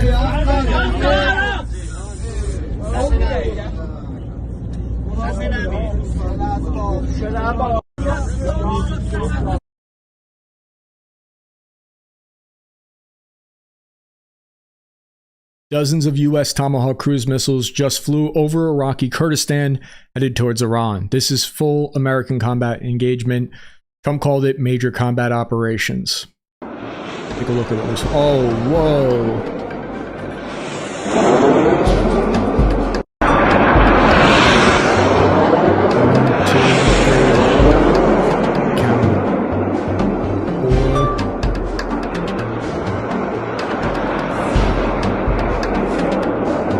So far, 5, 6, 7 Tomahawks flying overhead, and it's crazy. The last time I heard cruise missiles flying overhead, I was in Ukraine, and I was with a team right on the front, and we stayed overnight at this position on the front, and the cruise missiles flew over our position, and it sounds like that. It sounds like a jet engine going overhead, but we knew it wasn't any aircraft overhead because the airspace right at the zero line there's no aircraft flying overhead. So it was a cruise missile, and then you can feel the ground shake, which is something that you don't when you look at these videos. You get removed from it, but the shock of the blast, you feel it in the ground, it shakes through you, and it's terrifying. None of this surprises me after studying the Bible. It is, I hope you're wrong. I just had a child, and I feel like I've never been more invested in wanting to see the world be a safe place. And so when you see this uncertainty, it can be scary. You don't want to believe that it's going that way. No tinfoil needed for that one, Cappy. We say just that a beginning of steam. This is a preemptive strike of guarantee that Taiwan would only be a one-front war.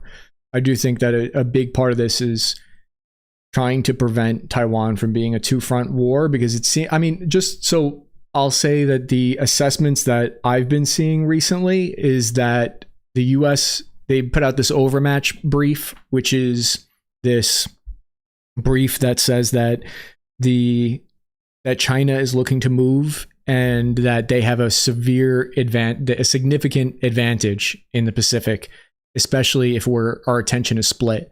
So I think, whether they're right or wrong, I think the Pentagon believes that China's going to move in the next few years. And if they don't take this opportunity now, imagine how bad the geopolitical situation would be for the United States. How rebuilt is the Iranian air defense network? If we're sending F-16s for strikes instead of F-35s, F-22s for SEAD, suppression of enemy air defense, could they already have gained air supremacy like during the 12-day war? I think it's very likely that there's air supremacy. I think Iran's air defense network is cooked. I don't think the Iranian regime is trying to shoot down aircraft, although they very well could. There's serious air defense. There's still serious air defense threats inside of Iran. But I'm saying that their attention right now isn't on shooting down US pilots. I think their main attention is on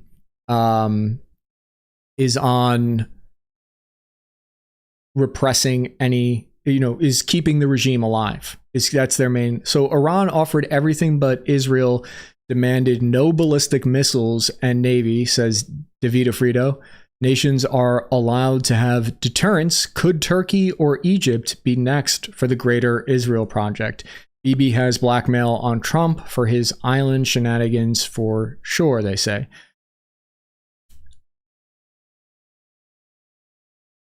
Iran offered everything, but Israel demanded no ballistic missiles and navy. Okay, so you're saying Iran said, hey, we're cool with not developing and enriching inside of our country with nuclear weapons, but Israel made basically a demand that was one bridge too far. They knew that this demand would never be met. Israel made an unrealistic demand. This is your argument, that Israel made an unrealistic demand for, hey, no ballistic missiles, even knowing that Iran couldn't accept.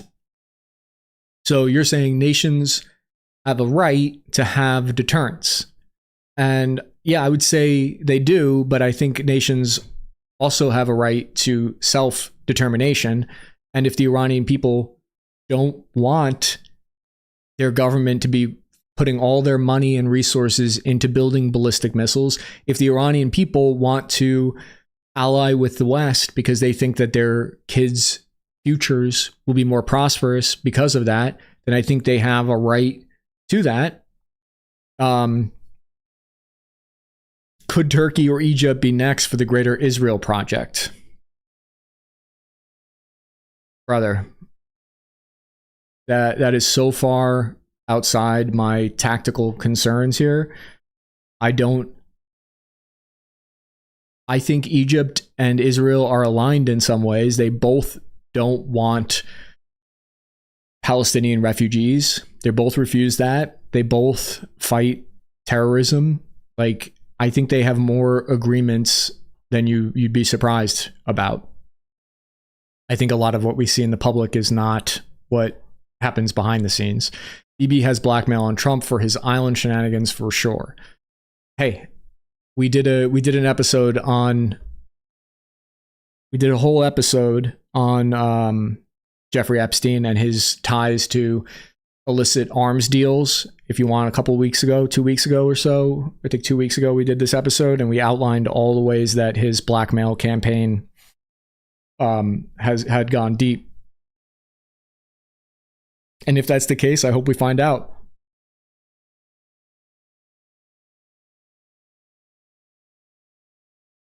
The IDF completed a broad strike on strategic defense systems.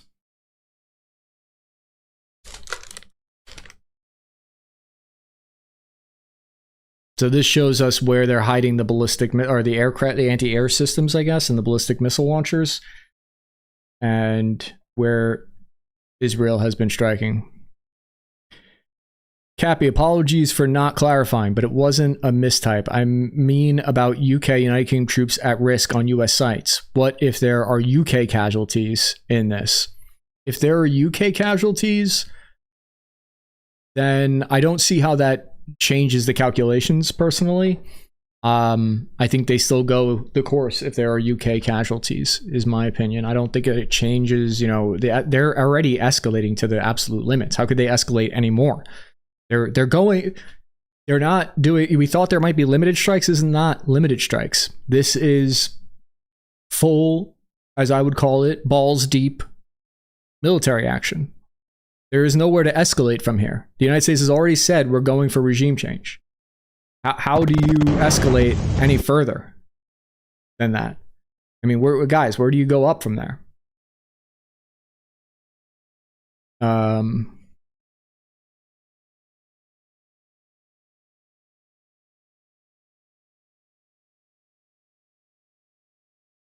An Iranian ballistic missile has reportedly hit Palm Hotel and Resort in Dubai. The UAE does host some US forces south of Dubai. See the fire from the strike there. And from Mario Nafal's account, exclusive video and photos provided by Trusted Contact captured scenes following the strikes in Dubai. There's a fire! Kareem, we need to go. There's a fire! Kareem, we need to go. There's a fire!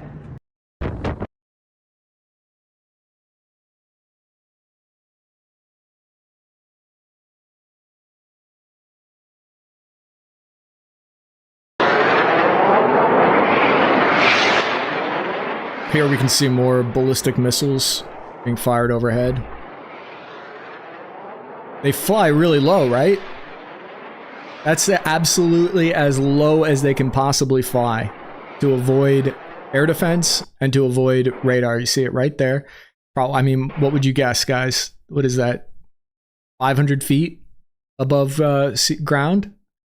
They're flying that nap of the earth to avoid incoming air defense. And they're also flying that because that's probably the absolute height of the mountains that are in its path. So it's probably flying right above the mountains. I'm with Ethan. Glass the region and start from scratch.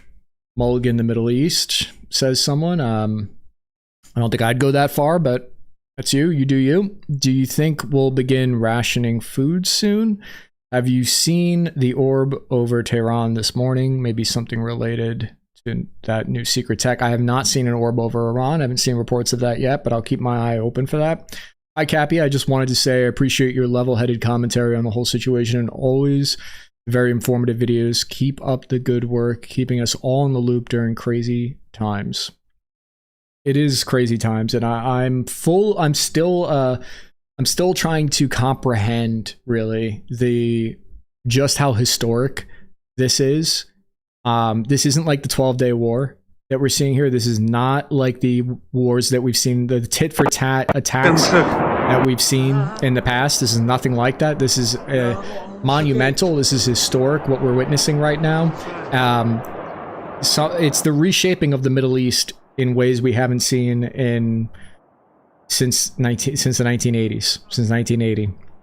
So I don't know how to put that fully into words, but I try to keep a level head because it's so hard to wrap your head around that. It could theoretically escalate by turning into a regional or global alliance participating in attacks against Iran, as opposed to just US and Israel. They've made a lot of enemies over the years. Your thoughts?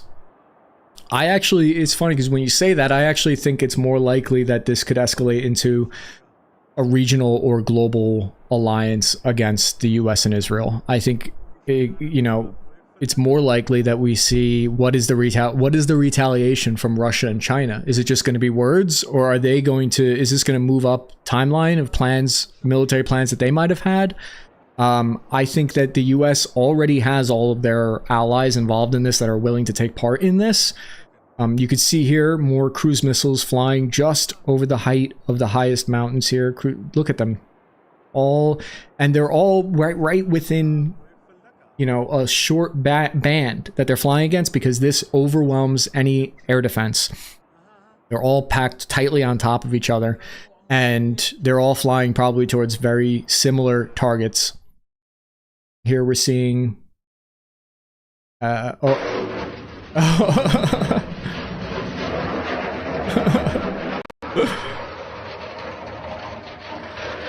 if I saw a ballistic missile in the middle of the street, I might do the same thing. That might be worth something. How much do you think you could get on eBay for that ballistic missile? You're going to see on eBay later today, someone's going to be listing back part of a ballistic missile for sale, best offer. I would do the same thing.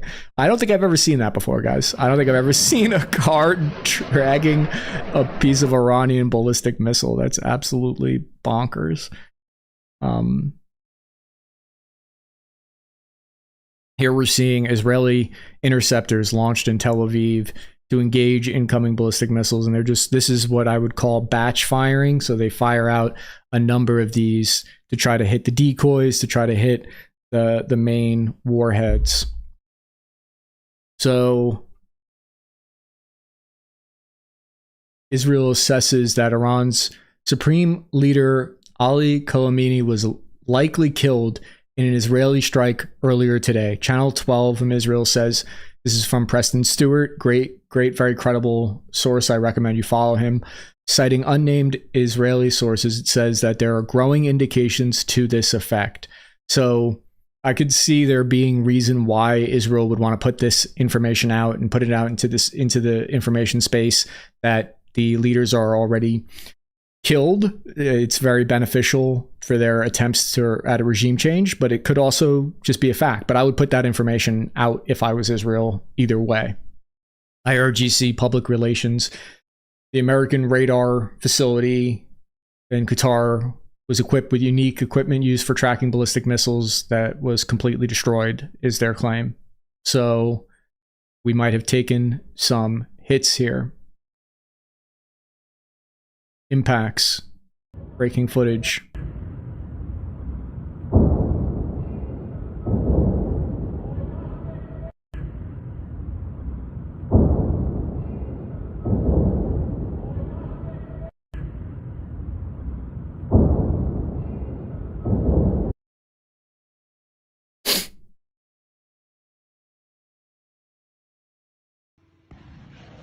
Yeah, I thought this video was pretty nuts if it's confirmed to be real. Shooting it down right there.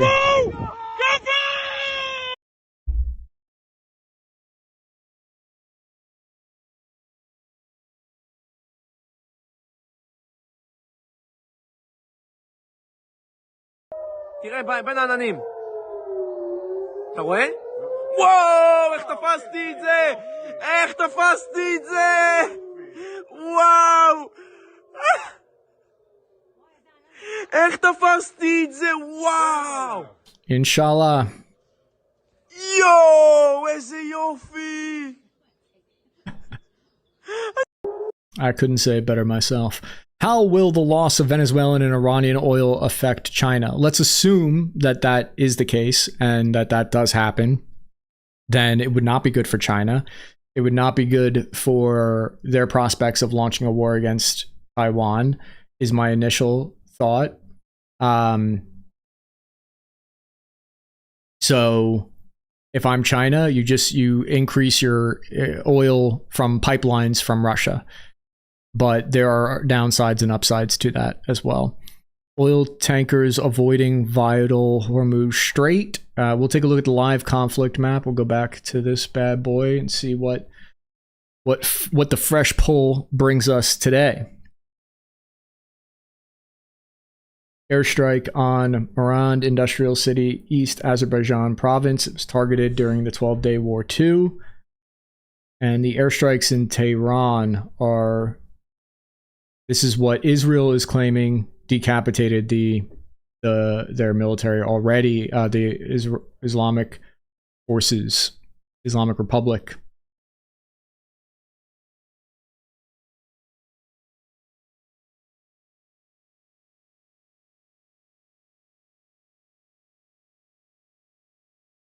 world leader. A lot of people are wondering how this is going to, in a geopolitical sense, what impact this is going to have. World leaders are split over military action as U.S.-Israel strike against Iran is in coordinated operation. So world leaders reacted swiftly Saturday after the United States and Israel launched strikes on Iran, exposing a deep divide between governments backing the attack on Iran and those warning the attacks risk a wider regional war. I think largely what we'll see, if this turns into a wider regional war, it would have to be backed by Russia and China, likely. So what do you think is the likelihood of Iran, Russia, China laid mines on the seabed in around Strait of Hormuz? It would not be in China's interest for them to do that. So I would doubt that Iran would do that, because that's kind of their biggest supporter right now. And it would shut down oil supplies. So, but I don't know. Did they do it? It's very possible. In a joint statement, Canada's Prime Minister and Foreign Minister saying Canada supports the United States acting to prevent, turn off the desktop audio so you don't have to hear that. Okay, desktop audio is turned off. Canada supports the United States acting to prevent Iran from obtaining a nuclear weapon and to prevent its regime from further threatening international peace and security. Statement described Iran as the principal source of instability and terror throughout the Middle East and stressed it must never be allowed to obtain or develop nuclear weapons. Australian Prime Minister also endorsed the action, writing on X, "So Australia, our boys down south are down with us. They're down to clown. Love my allies in Australia." The United Kingdom said Iran must never be allowed to develop a nuclear weapon.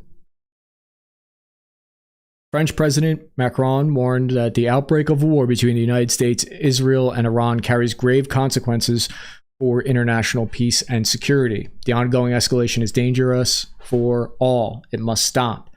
And called for an urgent meeting of United Nations Security Council.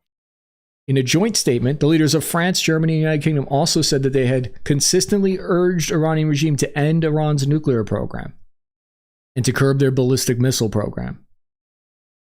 I think Iran overplayed their hand in the Middle East. If you ask me, I think Iran thought October 7th was going to have the same effect that these operations are now having against Iran. And I think that they had blowback, just like the United States had some serious blowback from a lot of their CIA-supported operations that we would look at today and be like, hey, CIA probably shouldn't have done that.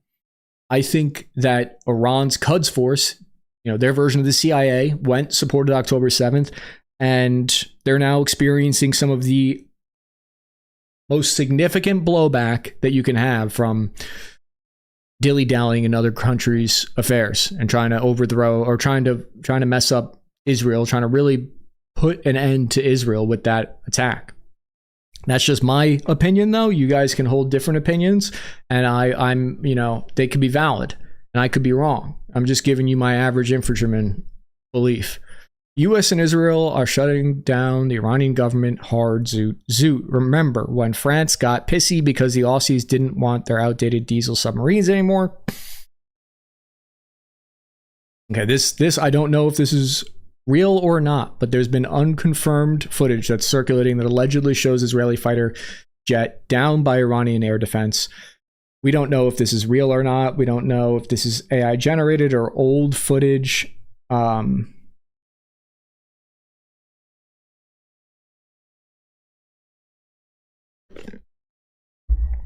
We don't know if that's an Israeli jet. Could be a different jet. We don't know yet. Saudi Arabia is burning, and we did not wrong them, but they were wronging themselves. The Iranian drones participating in striking the American bases in the Gulf. Again, I have not vetted this. I don't know for certain if this is the case.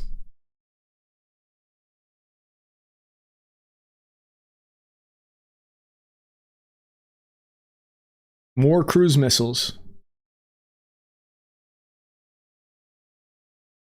I don't know if you can see that on screen.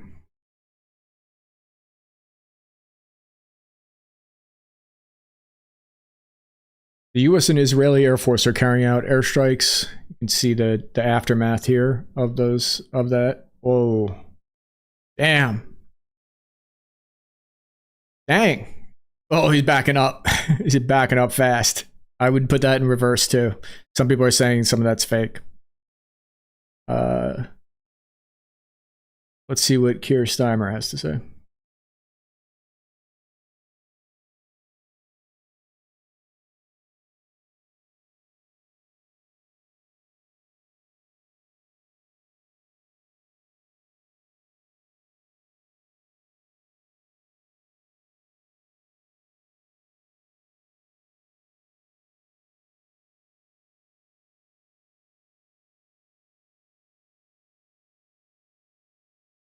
So somebody was asking about how this might affect the UK and the UK's involvement, and it looks like the British their aircraft are involved in this strike as well. So the Coalition of the Willing has been rebooted. Part 2, the sequel. This time we're serious.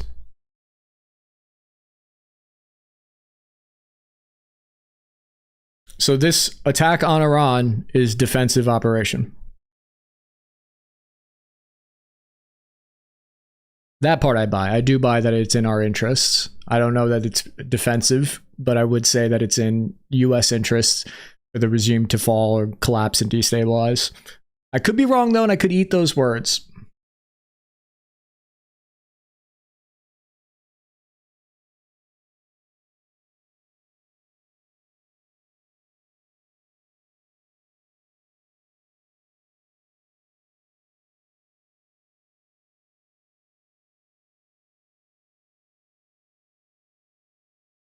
I don't know if somebody can link me where that full talk is. Oh, right. I mean, sorry. So I'm just, you guys are just having to, I'm sorry, I'll play that again. And solidarity sorry. to them.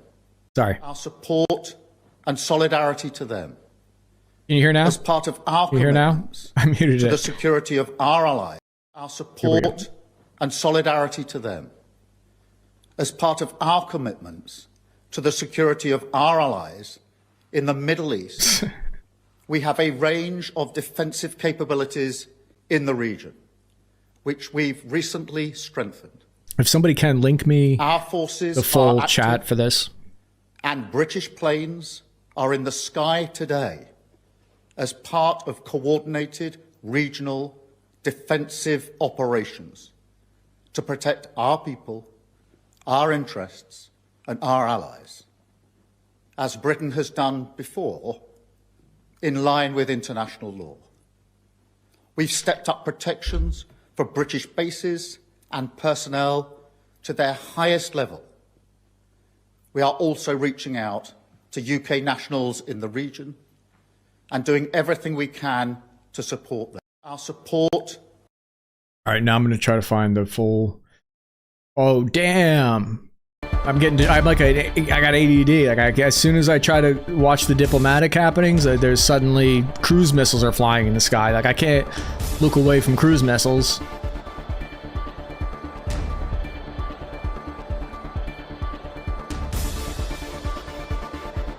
Guys, we've seen combat footage from Ukraine for a long time, and it's always got a certain type of Eastern European dubstep, and now we're going to find out what type of rock music America puts over their combat footage. You see there? Cruise missiles flying nap of the earth, flying low. All on top of each other. That's nuts. I personally have never seen anything like that before. That many cruise missiles all on top of each other. This is an old video, I think.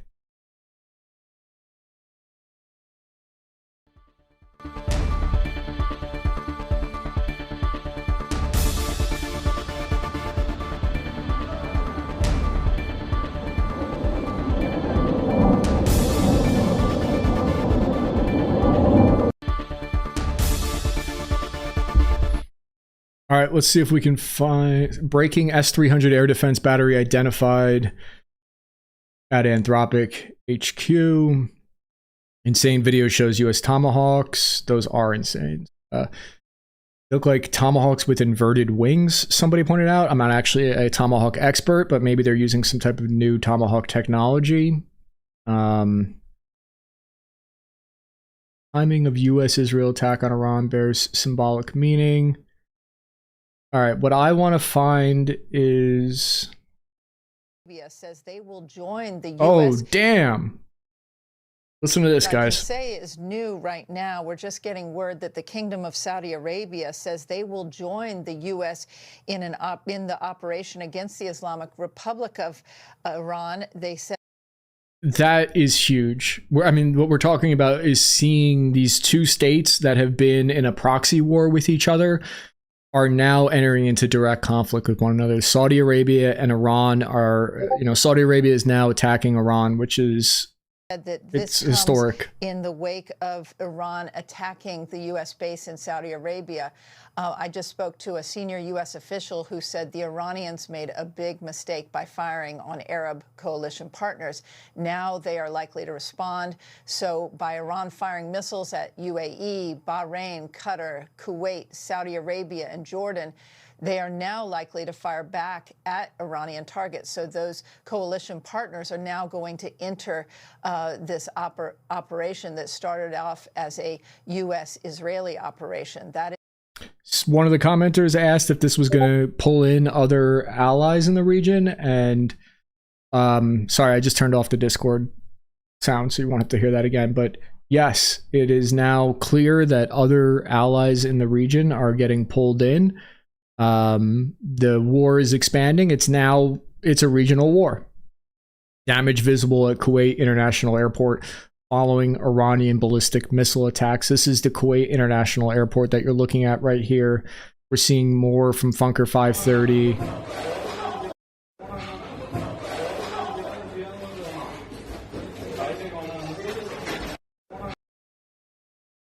Here is habitual line crosser. I really recommend you follow him. He's a former Patriot battery soldier, and he has knowledge about air defense. To my air defenders out there, you know what to do. Many of you have trained your entire career for this moment. Keep your head in the game. If a leaker gets through, a leaker meaning, I guess, a ballistic missile that gets through, but you are still functional, fuck it, or you have a job to do, we can deal with it later, as long as there are birds on the rails and breath in your lungs and you don't give a blanking inch.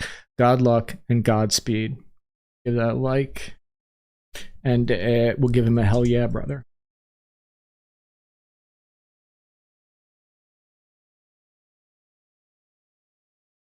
Called it. What did I say about wider regional alliance against Iran? You, sir, were correct. Yes, that is exactly what is happening. I was thinking just the UK, and actually, I'm not even going to defend myself. You called it.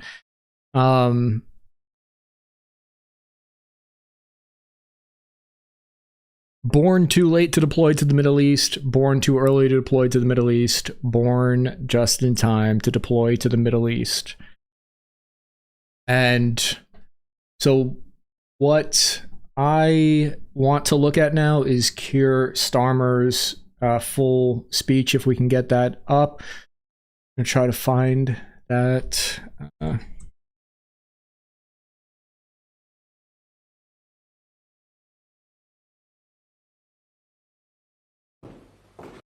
Here we go.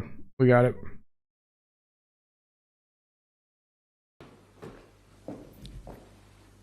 Earlier this morning, the United States and Israel struck targets in Iran. Iran has since launched indiscriminate strikes across the region. I know the British people and communities across our country will be deeply concerned about what this means for security and stability, and for the fate of innocent people across the region, which for so many of us includes friends and family members. So whilst the situation is evolving very quickly, I want to set out our response. The United Kingdom played no role in these strikes, but we have long been clear the regime in Iran is utterly abhorrent. They have murdered thousands of their own people, brutally crushed dissent, and sought to destabilise the region. Even in the United Kingdom, the Iranian regime poses a direct threat to dissidents, and to the Jewish community. Over the last year alone, they have backed more than 20 potentially lethal attacks on UK soil. So it is clear they must never. I'm actually not aware of that. I didn't realize that they backed. What? They have backed more than 20 potentially lethal attacks on UK soil. I'm not sure what he means by that. I'm not plugged into the UK defense space perfectly, I guess. I'm guessing he's talking about potential terror attacks that have happened in the UK. So it is clear they must never be allowed to develop a nuclear weapon. That remains the primary aim of the United Kingdom and our allies. People in the chat do not seem to like Keir Starmer, but I gotta say, how does he have a hairline like that? How does bro, you know what, I might do toupee. How does bro have a perfect hairline like that? That salt and pepper look. Where do you get that? Including the US. I condemn Iran's attacks today on partners across the region, many of which are not parties to this conflict. We extend our support and solidarity to them as part of our commitments to the security of our allies in the Middle East. We have a range of defensive capabilities in the region, which we've recently strengthened. Our forces are active, and British planes are in the sky today as part of coordinated regional. Zelensky has a statement up on official channels now. Okay, we'll look at Zelensky's statement next. Defensive operations. This is only another protect minute. Our people, our interests, and our allies, as Britain has done before, in line with international law. We've stepped up protections for British bases and personnel to their highest level. We are also reaching out to UK nationals in the region and doing everything we can to support them. I've been speaking with leaders today from Okay, the I think we E3 already heard the rest and of across the region. Oh no, we didn't hear this. Did we? It is vital that we prevent further escalation and return to a diplomatic process. We want to see peace and security and the protection of civilian life. Iran can end this now. They should refrain from further strikes, give up their weapons programs, and cease the appalling violence and repression against the Iranian people, who deserve the right to determine their own future in line with our long-standing position. This is the route to de-escalation and back to the negotiating table. Thank you.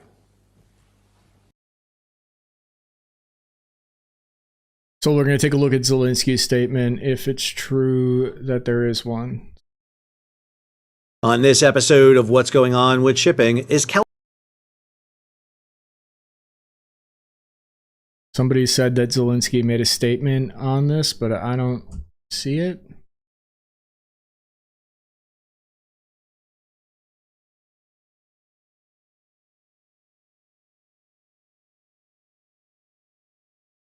Okay, here we go from our friends over at RT. Був на доповіді Рустем Умєров після зустрічі цього тижня з представниками президента. Not in English, but he's saying it's fair to give the Iranian people a chance to get rid of the terrorist regime, says Zelensky. It's important to save as many lives as possible. It's important to prevent the war from expanding, according to Zelensky. Breaking, Zelensky calls Iran strikes fair to overthrow regime. They're saying the hypocrisy while Ukraine cries over Russian attacks. They're saying that that's hypocritical of him to say. Zelensky cheers U.S.-Israeli bombs on Iran as fair chance to topple Tehran's terrorist regime, quote unquote, Same, and this is the commentary from the Slavic networks. He says the same guy begging for world help against Russian strikes on Ukraine.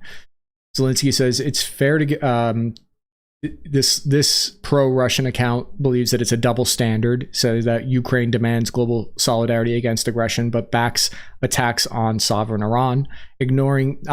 So the devil in the detail here would be that people would claim that it's not sovereign and that it's a dictatorship that oppresses the people, but the context that they're claiming, this pro-Russian account says that it comes right after U.S. joint strikes on Tehran. Simple global explanation for people who know nothing about this. Okay, so... Підсумки зустрічі в Женеві, в основному щодо економічних питань та відбудови. Ми продовжуємо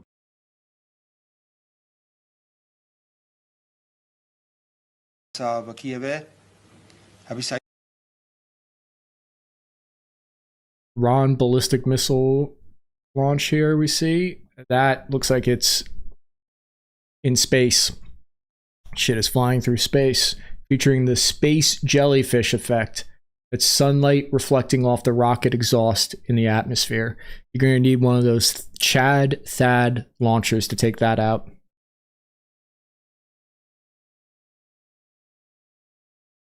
Here we see the video from inside the Kuwait airport, Kuwaiti International Airport. Iran just crossed the line that changes the entire nature of the conflict.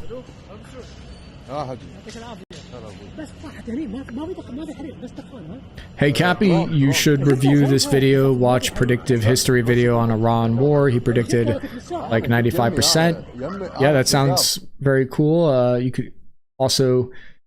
We did an episode a week ago that predicted exactly where the strikes would be against the repression element. But check, I suppose they're a good source as well. My Navy contacts stationed in Saudi and Bahrain say that bases that have been hit so far, for the most part, were already evacuated in anticipation of these attacks. So this inside information, if it is accurate, claims that these were largely evacuated. Do you think the Board of Peace countries had some sort of limited talks about this operation?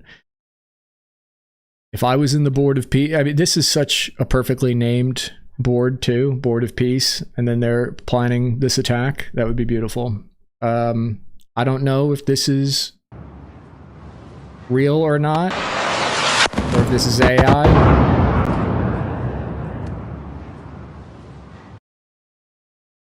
Here's air defense in Dubai intercepting Iranian missiles. Somebody says one less ally for Russia. I'll never understand people standing out on their balconies videotaping this for our benefit. Heroic. I would be inside. I'd be in my bathtub hiding.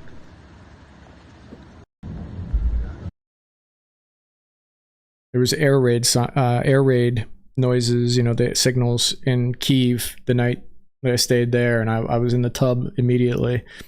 I was not out like, let me get this for Twitter. But the cameraman never dies, so. Here's from Preston Stewart. Iran released video showing some of missiles being launched at US and Israeli targets. I'm sorry, you can't hide it with blurring, okay? There is a geolocator at the Pentagon that figured it out based on the way this video smells.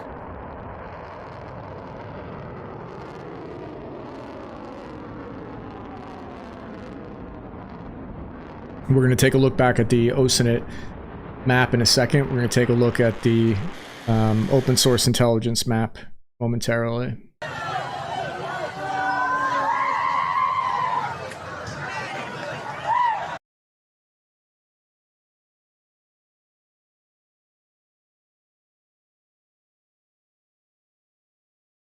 This is old footage of Iran being bombed there.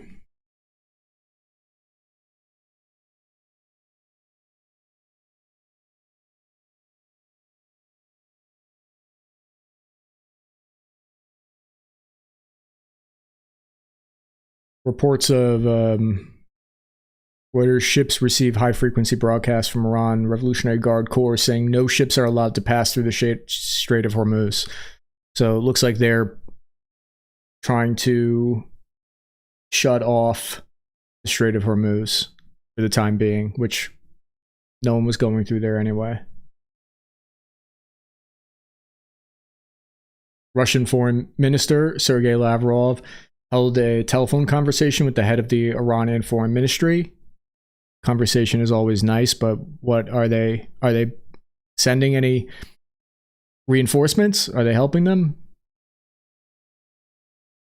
That's what we want to know. I want to see what battle damage assessments have come out of Israel so far. We're going to take a look inside. What we know is that air defense is activated, air defense is going, and the Israeli military has successfully destroyed dozens of missile launch sites inside of Iran in the past few hours, they say. That's their claim. And here is from inside of Israel. We've seen some battle damage. Looks like a missile landed inside of Israel.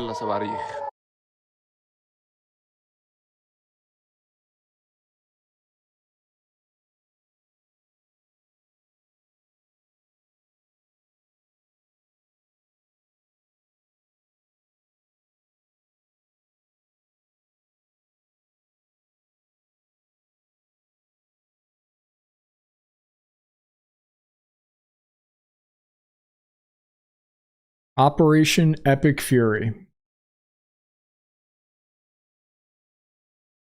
We'll take a look at some more clips if we can find them. See what... I believe we watched this already, but I don't...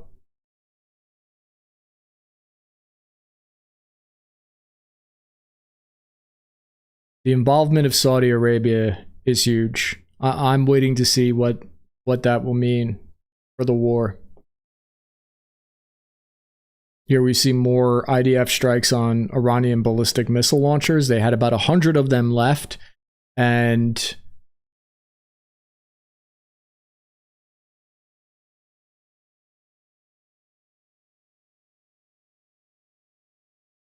you know, it's going to make a big difference how many of those they took out. Those ballistic missile sites and launchers.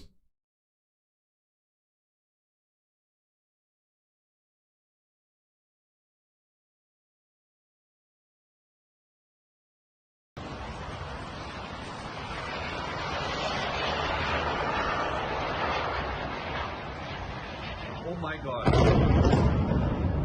That's a Shahed drone impacting inside of, I believe, Dubai, downtown Dubai. Those carry a 90-kilogram warhead. Oh my God. Can level a house.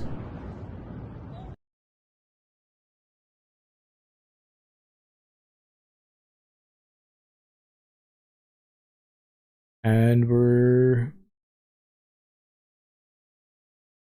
gonna take a look, see if we can find some more what's breaking coming out now.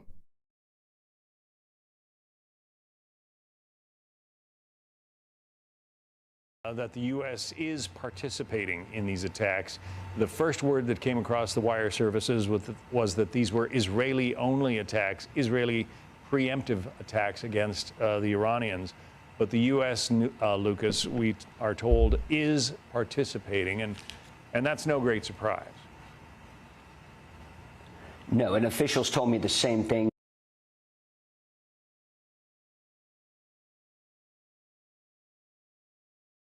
To me, the million-dollar, billion-dollar question at this point is, are they going to be able to affect regime change? Is that really going to happen? I think we're not going to know right away. I think it's going to take time for us to figure out if regime change actually worked.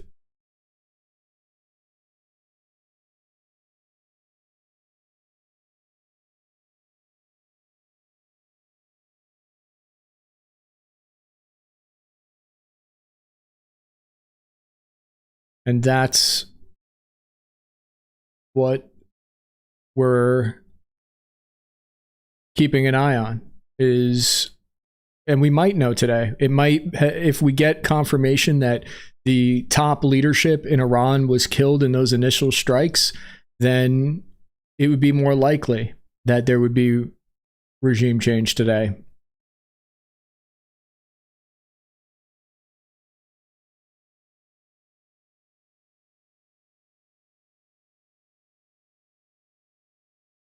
So far, the retaliation from Iran is what we're keeping an eye on.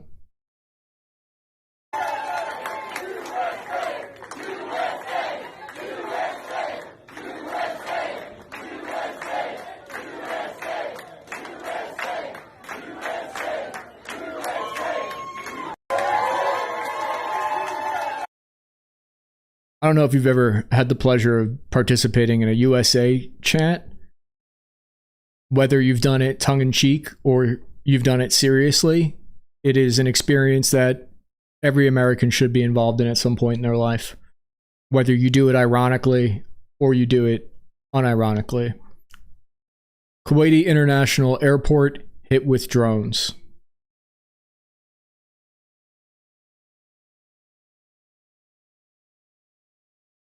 Surveillance camera footage the moment an Iranian drone exploded at Kuwait airport.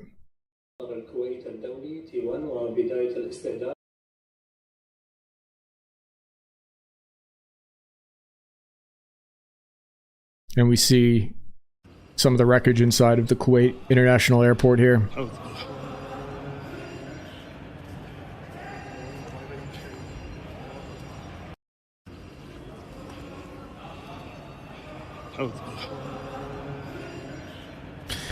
If it's true that the Ayatollah was killed and regime change is more likely, is top tier geostrategic analysis I come to this channel for. Sorry guys, I don't live stream a lot. I say stupid things that are pretty obvious to fill dead air sometimes. You're right. You got me.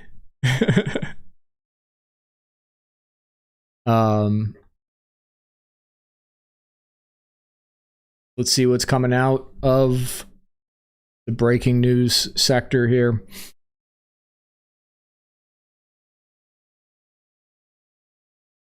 A video. Here's what the Israeli Defense Forces are saying. Israel has a right to defend itself. New targets in Iran are blowing up too quickly for me to map. They have some, between Israel and the United States, it's some 400 combat aircraft in the region. So, and they're probably looking at an air tasking order of, I want to say, easily several different 100 targets that they have to destroy. So that's probably why they're anticipating this taking days and not being an instant.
Ram says Saudi recognition of Israel would be historic reset as mothership of terrorism falls.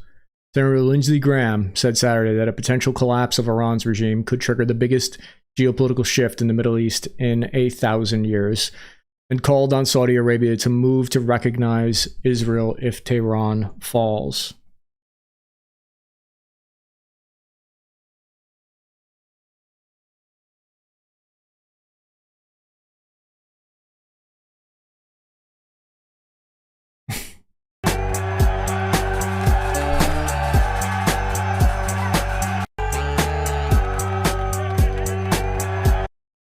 Can't unsee that.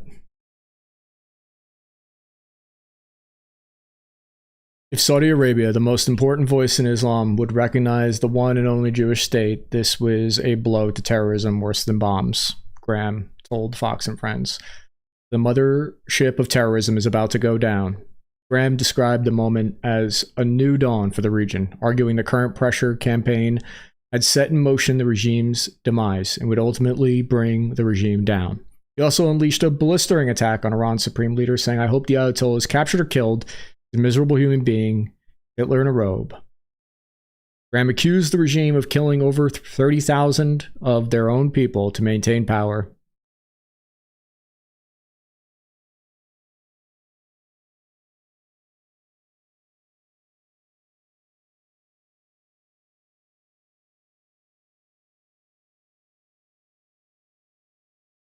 Rand Paul backs Trump on Iran. I oppose another presidential war.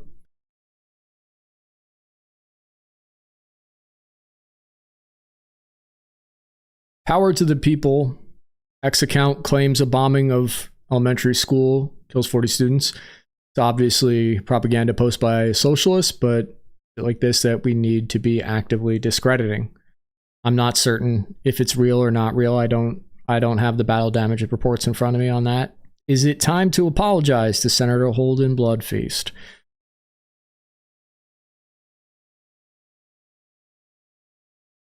CNN has live Israel views sirens.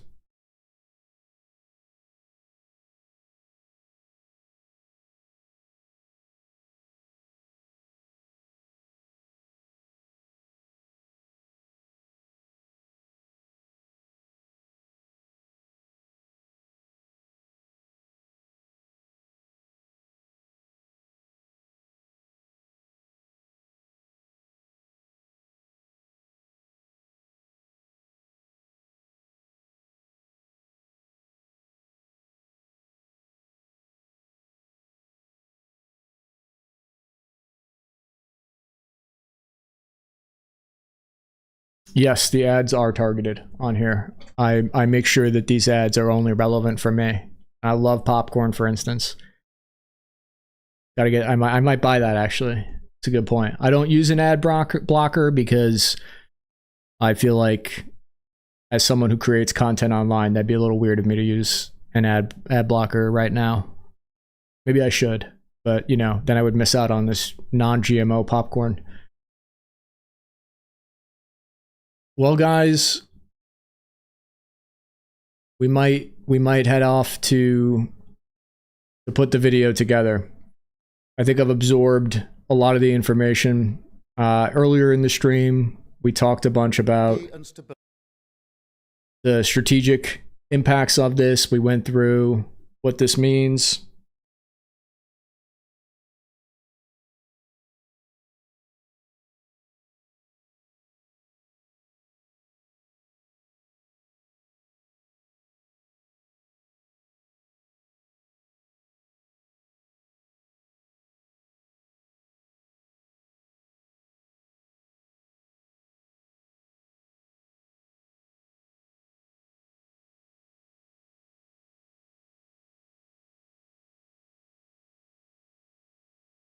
Yeah, I'm gonna go start to put this together, and we'll try to put visuals on this. Thank you guys for watching this. Thanks for joining us, and check out our videos that cover the strikes that we recently put out. I hope my prayers are with the U.S. forces and with the people in the region. I hope that this works out how the US planners are anticipating, and that it's not a big cluster. Be safe, stay safe, and be well. I'm your average infantryman, Chris Cappy, ending transmission.